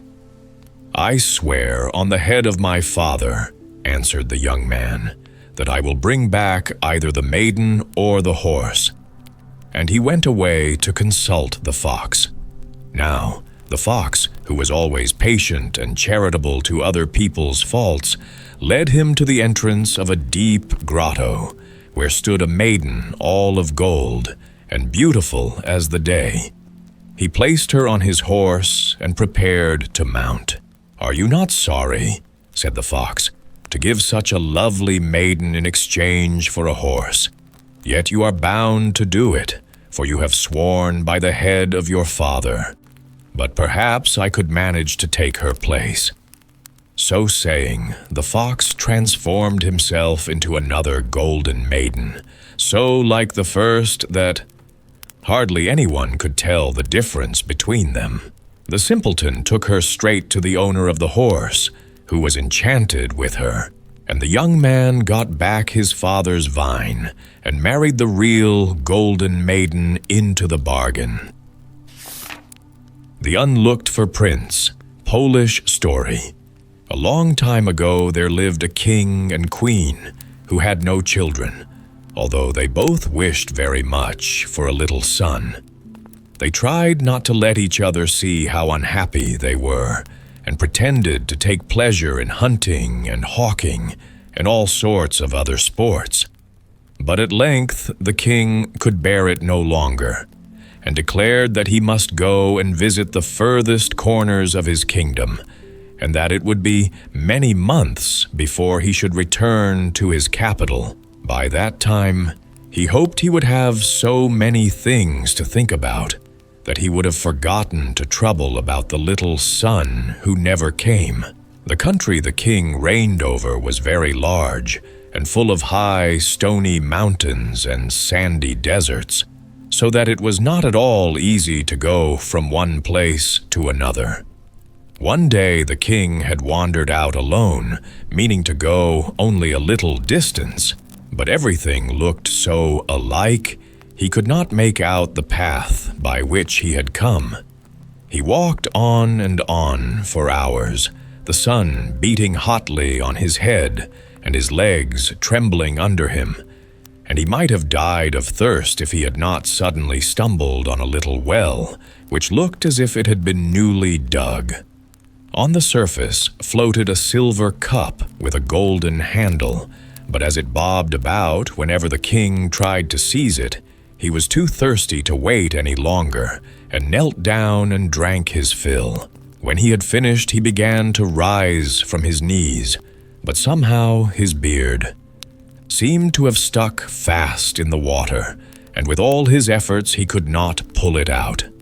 After 2 or 3 jerks to his head, which only hurt him without doing any good, he called out angrily, "Let go at once! Who is holding me?" "It is I, the King Costier," said a voice from the well, and looking up through the water was a little man with green eyes and a big head. "You have drunk from my spring, and I shall not let you go until you promise to give me the most precious thing your palace contains, which was not there when you left it." Now the only thing that the king much cared for in his palace was the queen herself. And as she was weeping bitterly on a pile of cushions in the great hall when he had ridden away, he knew that Costier's words could not apply to her. So he cheerfully gave the promise asked for by the ugly little man, and in the twinkling of an eye, man, spring, and cup had disappeared, and the king was left kneeling on the dry sand, wondering if it was all a dream. But as he felt much stronger and better, he made up his mind that this strange adventure must really have happened, and he sprang on his horse and rode off with a light heart to look for his companions.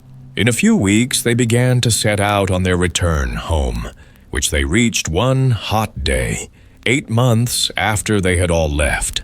The king was greatly beloved by his people, and crowds lined the roads, shouting and waving their hats as the procession passed along. On the steps of the palace stood the queen, with a splendid golden cushion in her arms, and on the cushion the most beautiful boy that ever was seen, wrapped about in a cloud of lace. In a moment, Costier's words rushed into the king's mind, and he began to weep bitterly, to the surprise of everybody, who had expected him nearly to die of joy at the sight of his son. But try as he would, and work as hard as he might, he could never forget his promise, and every time he let the baby out of his sight, he thought that he had seen it for the last time. However, years passed on, and the prince grew first into a big boy, and then into a fine young man. Costier made no sign, and gradually even the anxious king thought less and less about him, and in the end forgot him altogether. There was no family in the whole kingdom happier than the king and queen and prince, until one day when the youth met a little old man as he was hunting in a lonely part of the woods. "How are you, my unlooked-for prince?" he said. "You kept them waiting a good long time." "And who are you?" asked the prince. "You will know soon enough.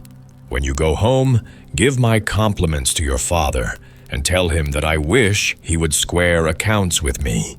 If he neglects to pay his debts, he will bitterly repent it."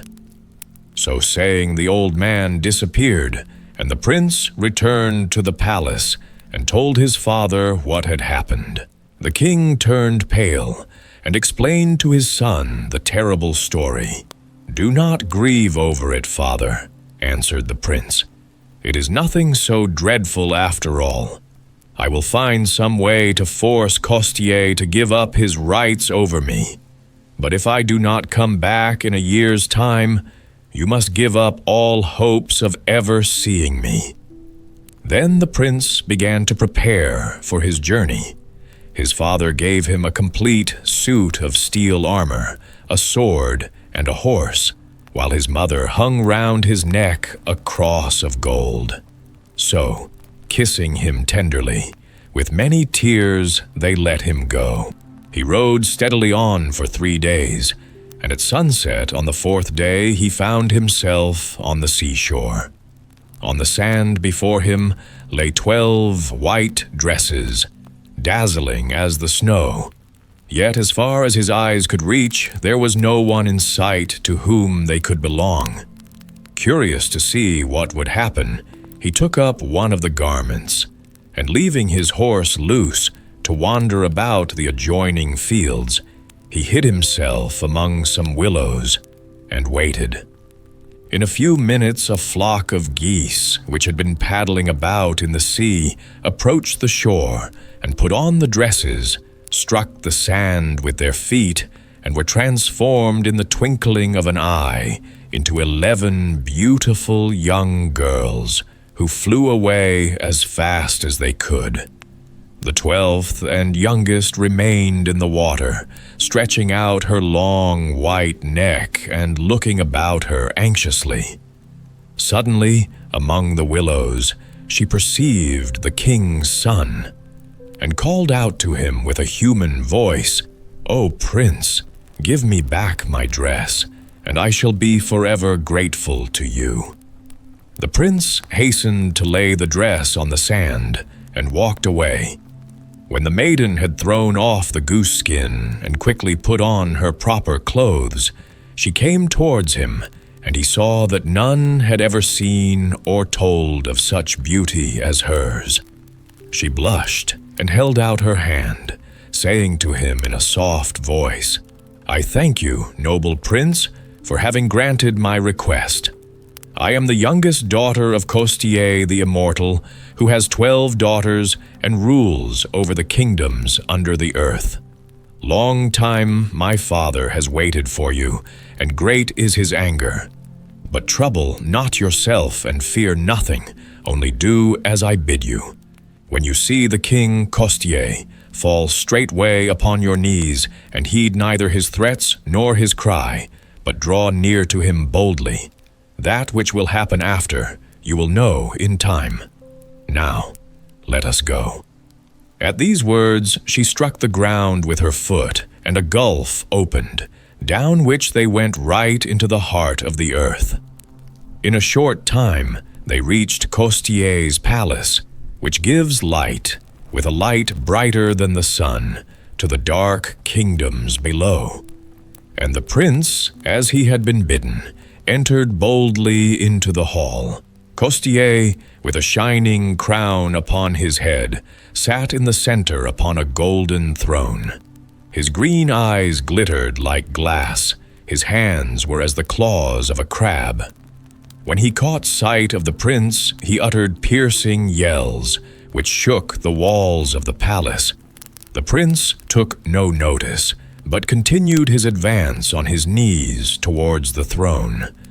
When he had almost reached it, the king broke out into a laugh and said, "It has been very lucky for you that you have been able to make me laugh. Stay with us in our underground empire, only first you will have to do 3 things. Tonight it is late. Go to sleep. Tomorrow I will tell you." Early the following morning, the prince received a message that Costier was ready to see him. He got up and dressed, and hastened to the presence chamber, where the little king was seated on his throne.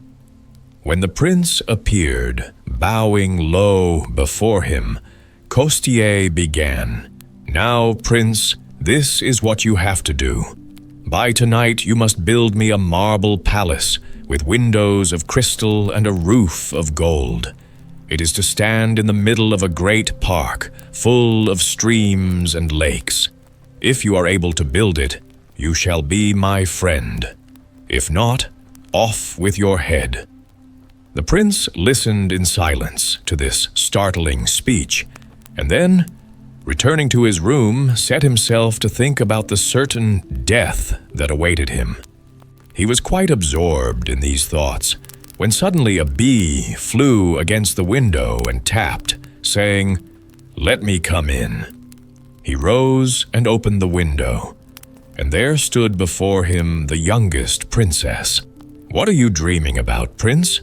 "I was dreaming of your father, who has planned my death." "Fear nothing. You may sleep in peace, and tomorrow morning when you awake, you will find the palace all ready." What she said, she did. The next morning, when the prince left his room, he saw before him a palace more beautiful than his fancy had ever pictured. Costier, for his part, could hardly believe his eyes, and pondered deeply how it had got there. "Well, this time you have certainly won, but you are not going to be let off so easily. Tomorrow all my 12 daughters shall stand in a row before you, and if you cannot tell me which of them is the youngest, off goes your head." "What? Not recognize the youngest princess?" said the prince to himself as he entered his room. "A likely story. It is such a difficult matter that you will never be able to do it without my help," replied the bee, who was buzzing about the ceiling.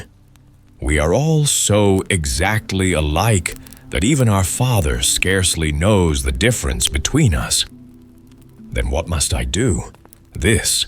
The youngest is she who will have a ladybird on her eyelid. Be very careful. Now, goodbye." Next morning, King Costier again sent for the prince. The young princesses were all drawn up in a row, dressed precisely in the same manner, and with their eyes all cast down. As the prince looked at them, he was amazed at their likeness. Twice he walked along the line, without being able to detect the sign agreed upon. The third time, his heart beat fast at the sight of a tiny speck upon the eyelid of one of the girls. "This one is the youngest," he said. "How in the world did you guess?" cried Costier in a fury. "There is some jugglery about it, but you are not going to escape me so easily. In 3 hours you shall come here and give me another proof of your cleverness. I shall set alight a handful of straw, and before it is burnt up, you will have turned it into a pair of boots. If not, off goes your head." So the prince returned sadly into his room, but the bee was there before him. "Why do you look so melancholy, my handsome prince?" "How can I help looking melancholy when your father has ordered me to make him a pair of boots? Does he take me for a shoemaker? What do you think of doing? Not of making boots, at any rate. I am not afraid of death. One can only die once after all." "No, prince, you shall not die. I will try to save you, and we will fly together, or die together."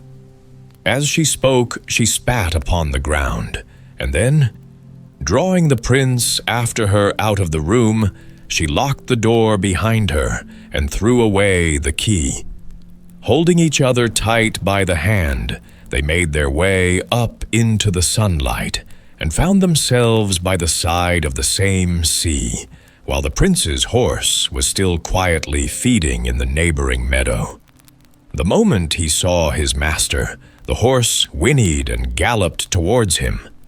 Without losing an instant, the prince sprang into the saddle, swung the princess behind him, and away they went like an arrow from a bow. When the hour arrived which Costier had fixed for the prince's last trial, and there were no signs of him, the king sent to his room to ask why he delayed so long. The servants, finding the door locked, knocked loudly and received for answer, "In 1 moment." It was the spittle, which was imitating the voice of the prince. The answer was taken back to Costier. He waited, still no prince. He sent the servants back again, and the same voice replied. "Immediately." "He is making fun of me," shrieked Costier in a rage. "Break in the door and bring him to me." The servants hurried to do his bidding. The door was broken open. Nobody inside, but just the spittle in fits of laughter. Costier was beside himself with rage and commanded his guards to ride after the fugitives. If the guards returned without the fugitives, their heads should pay for it. By this time, the prince and princess had got a good start and were feeling quite happy, when suddenly they heard the sound of a gallop far behind them. The prince sprang from the saddle and laid his ear to the ground. "They are pursuing us," he said. "Then there is no time to be lost," answered the princess. And as she spoke, she changed herself into a river, the prince into a bridge, the horse into a crow, and divided the wide road beyond the bridge into 3 little ones. When the soldiers came up to the bridge, they paused uncertainly. How were they to know which of the 3 roads the fugitives had taken? They gave it up in despair and returned in trembling to Costier. "Idiots!" he exclaimed in a passion. "They were the bridge and the river, of course. Do you mean to say you never thought of that? Go back at once." and off they galloped like lightning. But time had been lost, and the prince and princess were far on their way. "I hear a horse," cried the princess. The prince jumped down and laid his ear to the ground. "Yes," he said, "they are not far off now." In an instant, prince, princess, and horse had all disappeared, and instead was a dense forest, crossed and recrossed by countless paths. Costier's soldiers dashed hastily into the forest, believing they saw before them the flying horse with its double burden. They seemed close upon them, when suddenly horse, wood, everything disappeared, and they found themselves at the place where they started. There was nothing for it but to return to Costier and tell him of this fresh disaster. "A horse! A horse!" cried the king. "I will go after them myself. This time they shall not escape." And he galloped off, foaming with anger. "I think I hear someone pursuing us," said the princess. "Yes, so do I. And this time it is Costier himself. But his power only reaches as far as the first church, and he can go no farther. Give me your golden cross." So the prince unfastened the cross which was his mother's gift, and the princess hastily changed herself into a church, the prince into a priest, and the horse into a belfry. It was hardly done when Costier came up. "Greeting, monk. Have you seen some travelers on horseback pass this way?" "Yes, the prince and Costier's daughter have just gone by. They have entered the church and told me to give you their greetings if I met you." Then Costier knew that he had been hopelessly beaten, and the prince and princess continued their journey without any more adventures. The Simpleton. There lived once upon a time a man who was as rich as he could be. But as no happiness in this world is ever quite complete, he had an only son who was such a simpleton that he could barely add 2 and 2 together. At last his father determined to put up with his stupidity no longer, and giving him a purse full of gold, he sent him off to seek his fortune in foreign lands, mindful of the adage, "How much a fool that's sent to Rome excels a fool that stays at home."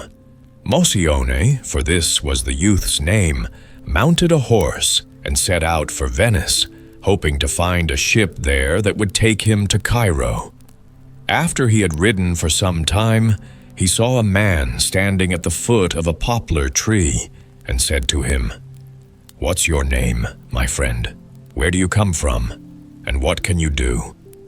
The man replied, "My name is Quick as Thought. I come from Fleet Town, and I can run like lightning." "I should like to see you," returned Moscione. "Just wait a minute then," said Quick as Thought, "and I will soon show you that I am speaking the truth." The words were hardly out of his mouth when a young doe ran right across the field they were standing in. Quick as Thought let her run on a short distance in order to give her a start, and then pursued her so quickly and so lightly that you could not have tracked his footsteps if the field had been strewn with flour. In a very few springs he had overtaken the doe, and had so impressed Moscione with his fleetness of foot that he begged Quick as Thought to go with him, promising at the same time to reward him handsomely. Quick as Thought agreed to his proposal, and they continued on their journey together. They had hardly gone a mile when they met a young man, and Moscione stopped and asked him, "What's your name, my friend? Where do you come from? And what can you do?" The man thus addressed answered promptly, "I am called Hare's Ear. I come from Curiosity Valley, and if I lay my ear on the ground, without moving from the spot, I can hear everything that goes on in the world, the plots and intrigues of court and cottage, and all the plans of mice and men. If that's the case, replied Moscione. "Just tell me what's going on in my own home at present." The youth laid his ear to the ground and at once reported, "An old man is saying to his wife, 'Heaven be praised that we have got rid of Moscione, for perhaps when he has been out in the world a little, he may gain some common sense and return home less of a fool than when he set out.'" "Enough, enough," cried Moscione. "You speak the truth, and I believe you. Come with us, and your fortune's made." The young man consented, and after they had gone about 10 miles, they met a third man, to whom Moscione said, "What's your name, my brave fellow? Where were you born, and what can you do?" The man replied, "I am called Hit the Point. I come from the city of perfect aim, and I draw my bow so exactly that I can shoot a pea off a stone. I should like to see you do it, if you've no objection," said Moscione. The man at once placed a pea on a stone, and drawing his bow, he shot it in the middle with the greatest possible ease. When Moscione saw that he had spoken the truth, he immediately asked Hit the Point to join his party. After they had all traveled together for some days, they came upon a number of people who were digging a trench in the blazing sun. Moscione felt so sorry for them that he said, "My dear friends, how can you endure working so hard in heat that would cook an egg in a minute?" But one of the workmen answered, "We are as fresh as daisies, for we have a young man among us who blows on our backs like the west wind." "Let me see him," said Moscione. The youth was called, and Moscione asked him, "What's your name? Where do you come from? And what can you do?" He answered, "I am called Blowblast. I come from Windtown, and with my mouth I can make any winds you please. If you wish a west wind, I can raise it for you in a second. But if you prefer a north wind, I can blow these houses down before your eyes." "Seeing is believing," returned the cautious Moscione. Blowblast at once began to convince him of the truth of his assertion. First he blew so softly that it seemed like the gentle breeze at evening, and then he turned round and raised such a mighty storm that he blew down a whole row of oak trees. When Moscione saw this, he was delighted and begged Blowblast to join his company. And as they went on their way, they met another man, whom Moscione addressed as usual. "What's your name? Where do you come from, and what can you do?" "I am called Strongback. I come from Powerborough, and I possess such strength that I can take a mountain on my back, and it seems a feather to me." "If that's the case," said Moscione, "you are a clever fellow, but I should like some proof of your strength." Then Strongback loaded himself with great boulders of rock and trunks of trees, so that 100 wagons could not have taken away all that he carried on his back. When Moscione saw this, he prevailed on Strongback to join his troop, and they all continued their journey till they came to a country called Flower Vale. Here there reigned a king whose only daughter ran as quickly as the wind, and so lightly that she could run over a field of young oats without bending a single blade. The king had given out a proclamation that anyone who could beat the princess in a race should have her for a wife, but that all who failed in the competition should lose their head. As soon as Moscione heard of the royal proclamation, he hastened to the king and challenged the princess to race with him. But on the morning appointed for the trial, he sent word to the king that he was not feeling well, and that as he could not run himself, he would supply someone to take his place. "It's just the same to me," said Cannetella the princess. "Let anyone come forward that likes. I am quite prepared to meet him." At the time appointed for the race, the whole place was crowded with people anxious to see the contest, and punctual to the moment, quick as thought, and Cannetella, dressed in a short skirt and very lightly shod, appeared at the starting point. Then a silver trumpet sounded, and the two rivals started on their race, looking for all the world like a greyhound chasing a hare. But quick as thought, true to his name, outran the princess. And when the goal was reached, the people all clapped their hands and shouted, "Long live the stranger!" Cannetella was much depressed by her defeat, but as the race had to be run a second time, she determined she would not be beaten again. Accordingly, she went home and sent Quick as Thought a magic ring, which prevented the person who wore it not only from running, but even from walking, and begged that he would wear it for her sake. Early next morning, the crowd assembled on the race course, and Cannetella and Quick as Thought began their trial afresh. The princess ran as quickly as ever, but poor Quick as Thought was like an overloaded donkey and could not go a step. Then Hit the Point, who had heard all about the princess's deception from Hare's Ear, when he saw the danger his friend was in, seized his bow and arrow and shot the stone out of the ring Quick as Thought was wearing. In a moment, the youth's legs became free again, and in 5 bounds he had overtaken Cannetella and won the race. The king was much disgusted when he saw that he must acknowledge Motion as his future son-in-law, and summoned the wise men of his court to ask if there was no way out of the difficulty. The council at once decided that Cannetella was far too dainty a morsel for the mouth of such a traveling tinker, and advised the king to offer Motion a present of gold, which no doubt a beggar like him would prefer to all the wives in the world.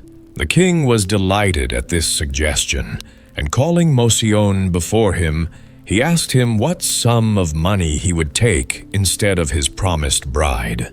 Motion first consulted with his friends, and then answered, "I demand as much gold and precious stones as my followers can carry away."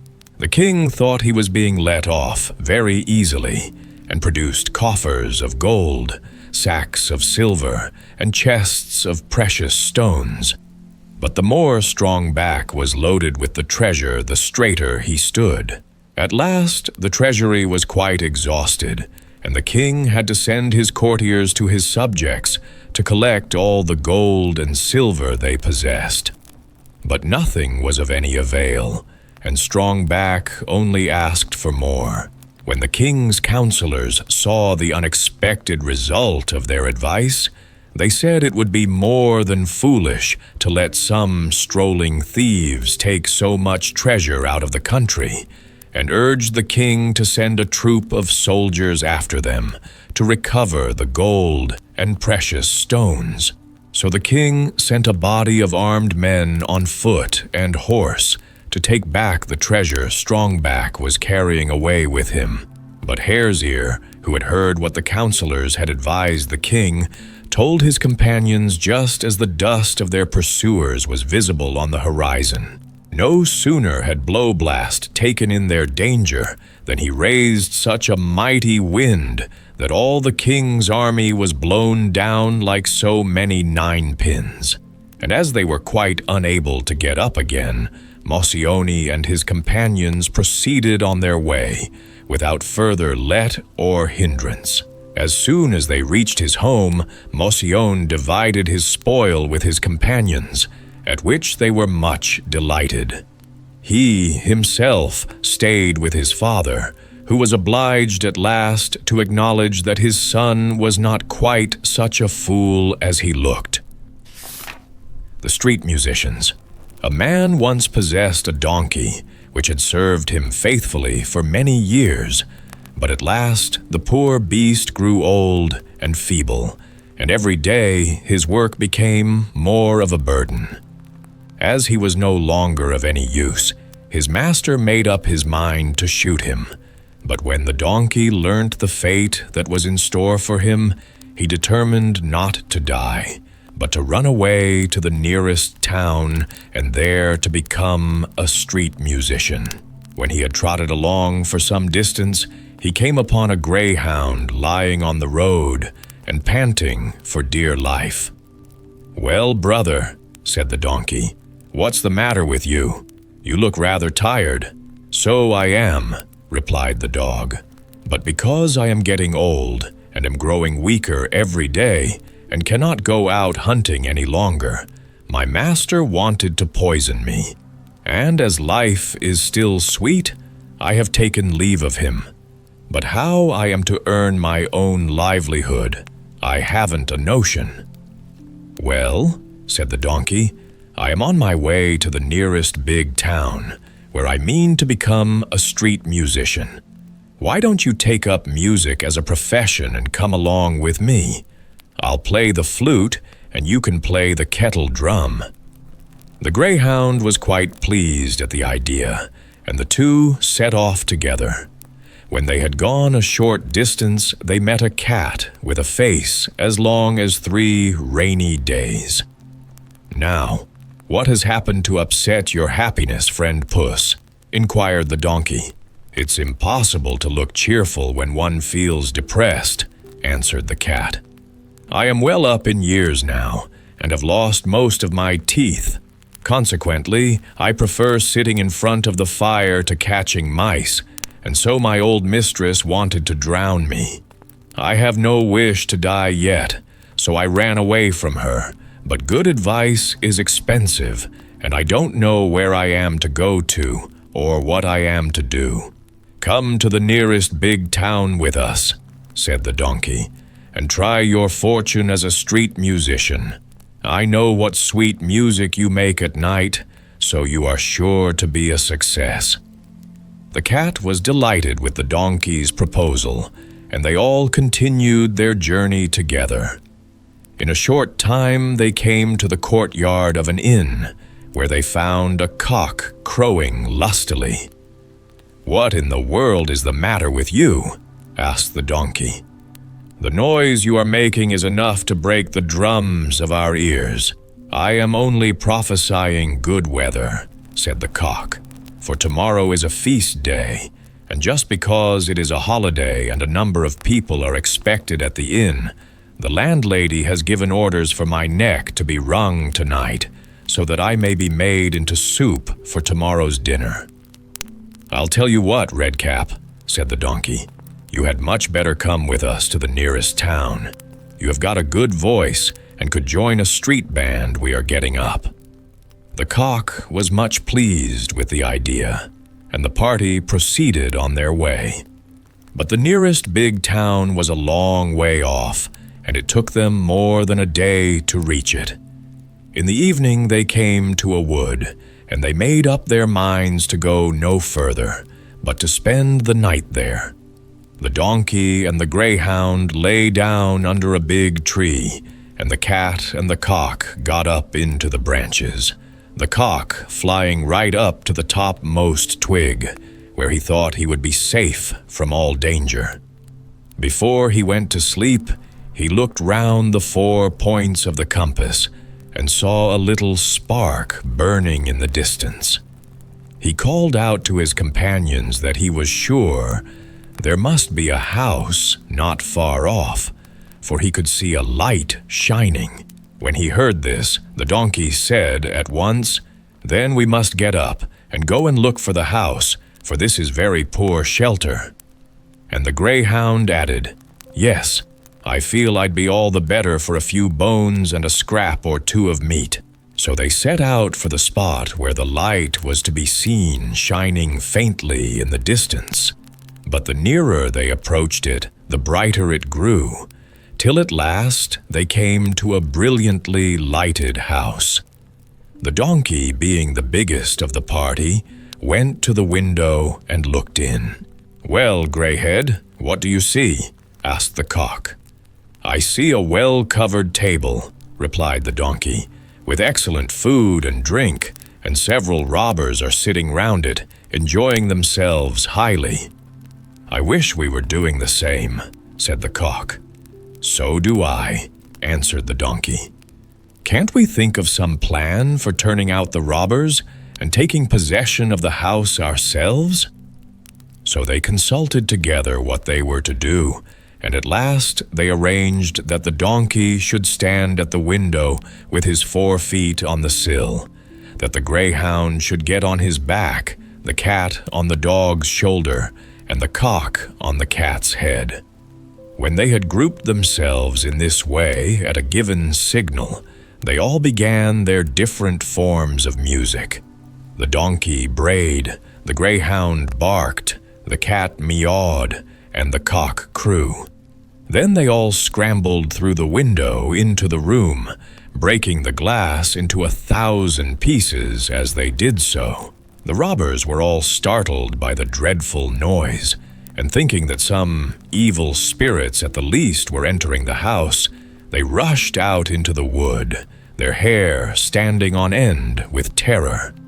The 4 companions, delighted with the success of their trick, sat down at the table and ate and drank all the food and wine that the robbers had left behind them. When they had finished their meal, they put out the lights, and each animal chose a suitable sleeping place. The donkey lay down in the courtyard outside the house, the dog behind the door, the cat in front of the fire, and the cock flew up onto a high shelf, and, as they were all tired after their long day, they soon went to sleep. Shortly after midnight, when the robbers saw that no light was burning in the house and that all seemed quiet, the captain of the band said, "We were fools to let ourselves be so easily frightened away." And turning to one of his men, he ordered him to go and see if all was safe. The man found everything in silence and darkness, and going into the kitchen, he thought he had better strike a light. He took a match, and mistaking the fiery eyes of the cat for 2 glowing coals, he tried to light his match with them. But the cat didn't see the joke, and sprang at his face, spitting and scratching him in the most vigorous manner. The man was terrified out of his life, and tried to run out by the back door, but he stumbled over the greyhound, which bit him in the leg. Yelling with pain, he ran across the courtyard only to receive a kick from the donkey's hind leg as he passed him. In the meantime, the cock had been roused from his slumbers, and feeling very cheerful, he called out from the shelf where he was perched, "Kikariki." Then the robber hastened back to his captain and said, "Sir, there is a dreadful witch in the house who spat at me and scratched my face with her long fingers. And before the door there stands a man with a long knife who cut my leg severely. In the courtyard outside lies a black monster who fell upon me with a huge wooden club. And that is not all, for sitting on the roof is a judge who called out, 'Bring the rascal to me.' So I fled for dear life. After this, the robbers dared not venture into the house again, and they abandoned it forever. But the 4 street musicians were so delighted with their lodgings that they determined to take up their abode in the robber's house, and for all I know to the contrary, they may be living there to this day. The Twin Brothers. Once there was a fisherman who had plenty of money but no children. One day an old woman came to his wife and said, "What use is all your prosperity to you when you have no children?" "It is God's will," answered the fisherman's wife. "Nay, my child, it is not God's will, but the fault of your husband. For if he would but catch the little gold fish, you would surely have children. Tonight, when he comes home, tell him he must go back and catch the little fish. He must then cut it in 6 pieces. One of these you must eat, and your husband the second, and soon after you will have 2 children. The 3rd piece you must give to the dog, and she will have 2 puppies. The 4th piece give to the mare, and she will have 2 foals. The 5th piece bury on the right of the house door, and the 6th on the left, and 2 cypress trees will spring up there. When the fisherman came home at evening, his wife told him all that the old woman had advised, and he promised to bring home the little gold fish. Next morning, therefore, he went very early to the water and caught the little fish. Then they did as the old woman had ordered, and in due time the fisherman's wife had 2 sons, so like each other that no one could tell the difference. The dog had 2 puppies, exactly alike. The mare had 2 foals, and on each side of the front door there sprang up 2 cypress trees, precisely similar. When the 2 boys were grown up, they were not content to remain at home, though they had wealth in plenty. But they wished to go out into the world and make a name for themselves. Their father would not allow them both to go at once, as they were the only children he had. He said, "First one shall travel, and when he is come back, then the other may go." So the one took his horse and his dog, and went, saying to his brother, "So long as the cypress trees are green, that is a sign that I am alive and well. But if one begins to wither, then make haste and come to me." So he went forth into the world. One day he stopped at the house of an old woman, and as at evening he sat before the door, he perceived in front of him a castle standing on a hill. He asked the old woman to whom it belonged, and her answer was, "My son, it is the castle of the fairest in the land, and I am come here to woo her. That, my son, many have sought to do, and have lost their lives in the attempt, for she has cut off their heads and stuck them on the post you see standing there. And the same will she do to me, or else I shall be victor, for tomorrow I go there to court her." Then he took his zither and played upon it so beautifully that no one in all that land had ever heard the like, and the princess herself came to the window to listen. The next morning the fairest in the land sent for the old woman and asked her, "Who is it that lives with you and plays the zither so well?" "It is a stranger, princess, who arrived yesterday evening," answered the old woman. And the princess then commanded that the stranger should be brought to her. When he appeared before the princess, she questioned him about his home and his family, and about this and that, and confessed at length that his zither playing gave her great pleasure, and that she would take him for her husband. The stranger replied that it was with that intent he had come. The princess then said, "You must now go to my father and tell him you desire to have me to wife, and when he has put the 3 problems before you, then come back and tell me." The stranger then went straight to the king and told him that he wished to wed his daughter. And the king answered, "I shall be well pleased, provided you can do what I impose upon you. If not, you will lose your head. Now listen. Out there on the ground there lies a thick log, which measures more than 2 fathoms. If you can cleave it in 2 with one stroke of your sword, I will give you my daughter to wife. If you fail, then it will cost you your head." Then the stranger withdrew and returned to the house of the old woman, sore distressed, for he could believe nothing but that next day he must atone to the king with his head. And so full was he of the idea of how to set about cleaving the log that he forgot even his zither. In the evening came the princess to the window to listen to his playing, and behold, all was still. Then she called to him, "Why are you so cast down this evening that you do not play on your zither?" And he told her his trouble, but she laughed at it and called to him, "And you grieve over that? Bring quickly your zither, and play something for my amusement, and early tomorrow come to me." Then the stranger took his zither, and played the whole evening for the amusement of the princess.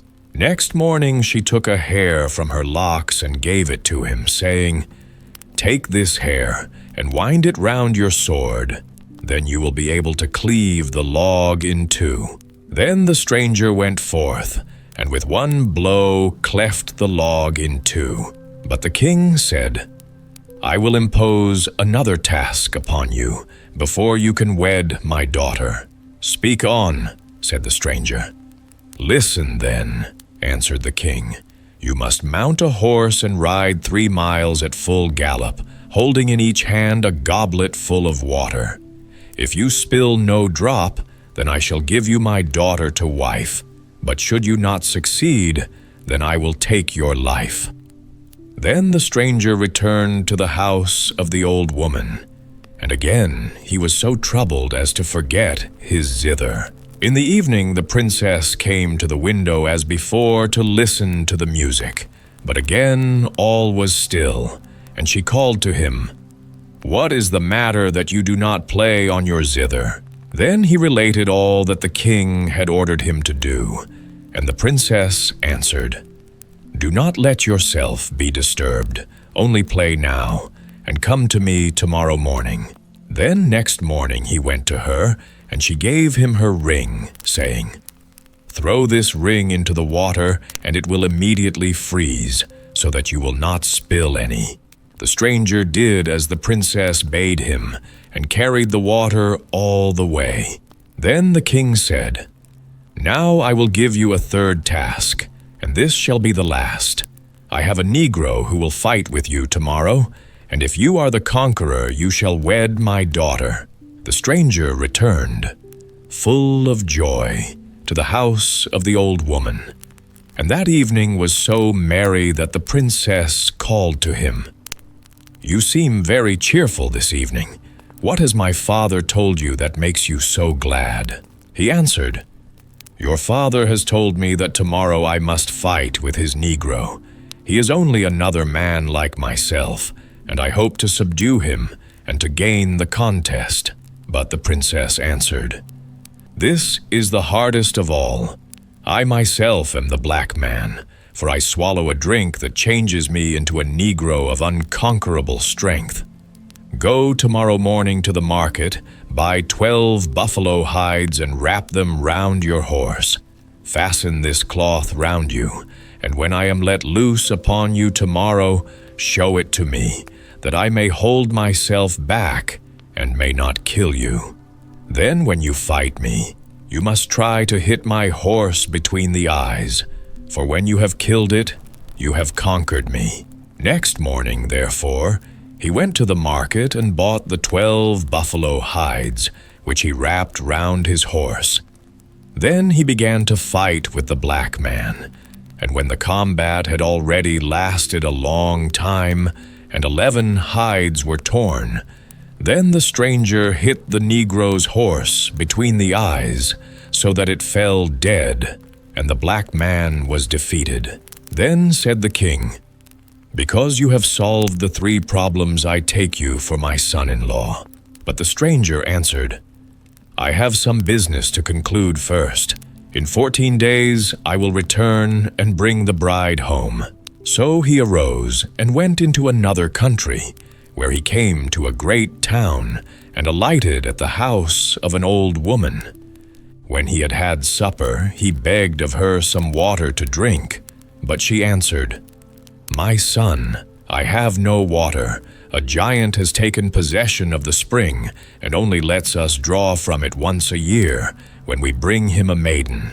He eats her up, and then he lets us draw water. Just now it is the lot of the king's daughter, and tomorrow she will be led forth." The next day, accordingly, the princess was led forth to the spring and bound there with a golden chain. After that, all the people went away, and she was left alone. When they had gone, the stranger went to the maiden and asked her what ailed her that she lamented so much. And she answered that the reason was because the giant would come and eat her up. And the stranger promised that he would set her free if she would take him for her husband. And the princess joyfully consented. When the giant appeared, the stranger set his dog at him, and it took him by the throat and throttled him till he died. So the princess was set free. Now when the king heard of it, he gladly consented to the marriage, and the wedding took place with great rejoicings. The young bridegroom abode in the palace 101 weeks. Then he began to find it too dull, and he desired to go out hunting. The king would fain have prevented it, but in this he could not succeed.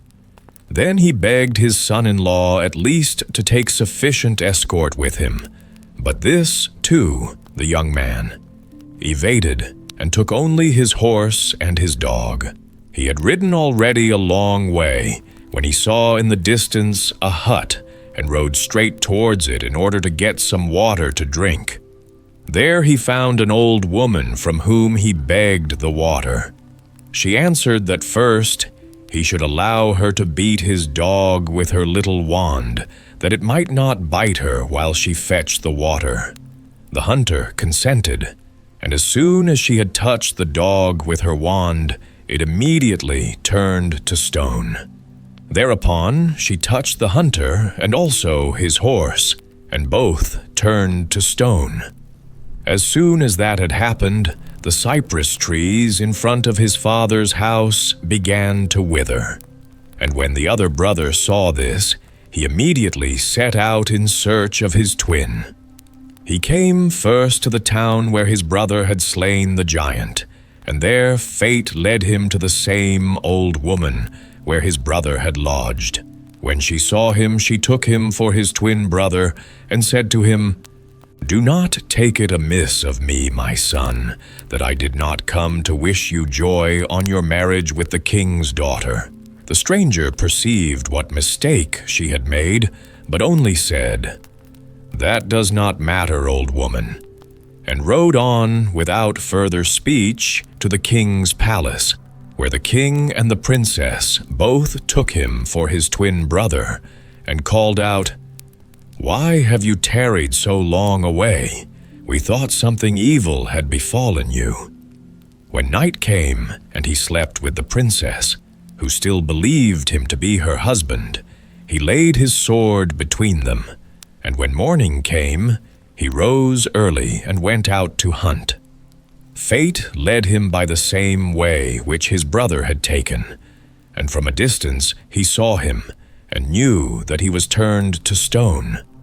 Then he entered the hut and ordered the old woman to disenchant his brother. But she answered, "Let me first touch your dog with my wand, and then I will free your brother."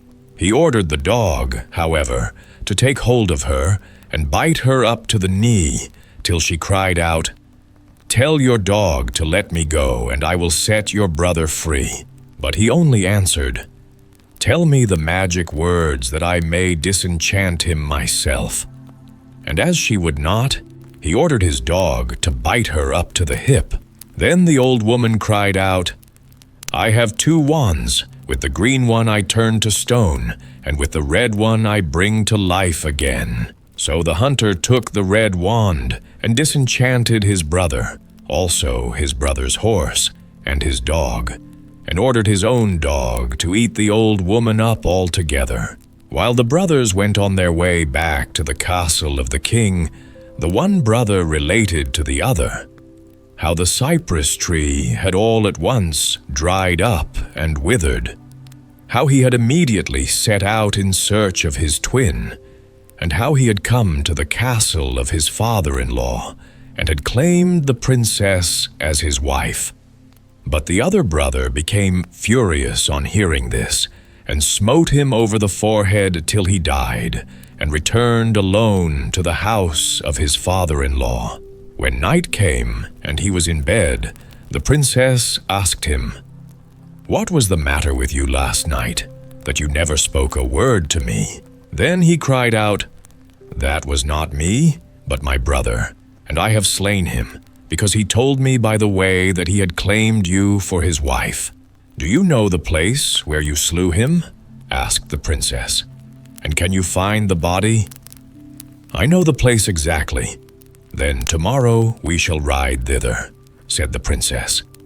Next morning, accordingly, they set out together, and when they had come to the place, the princess drew forth a small bottle that she had brought with her, and sprinkled the body with some drops of the water, so that immediately he became alive again. When he stood up, his brother said to him, "Forgive me, dear brother, that I slew you in my anger."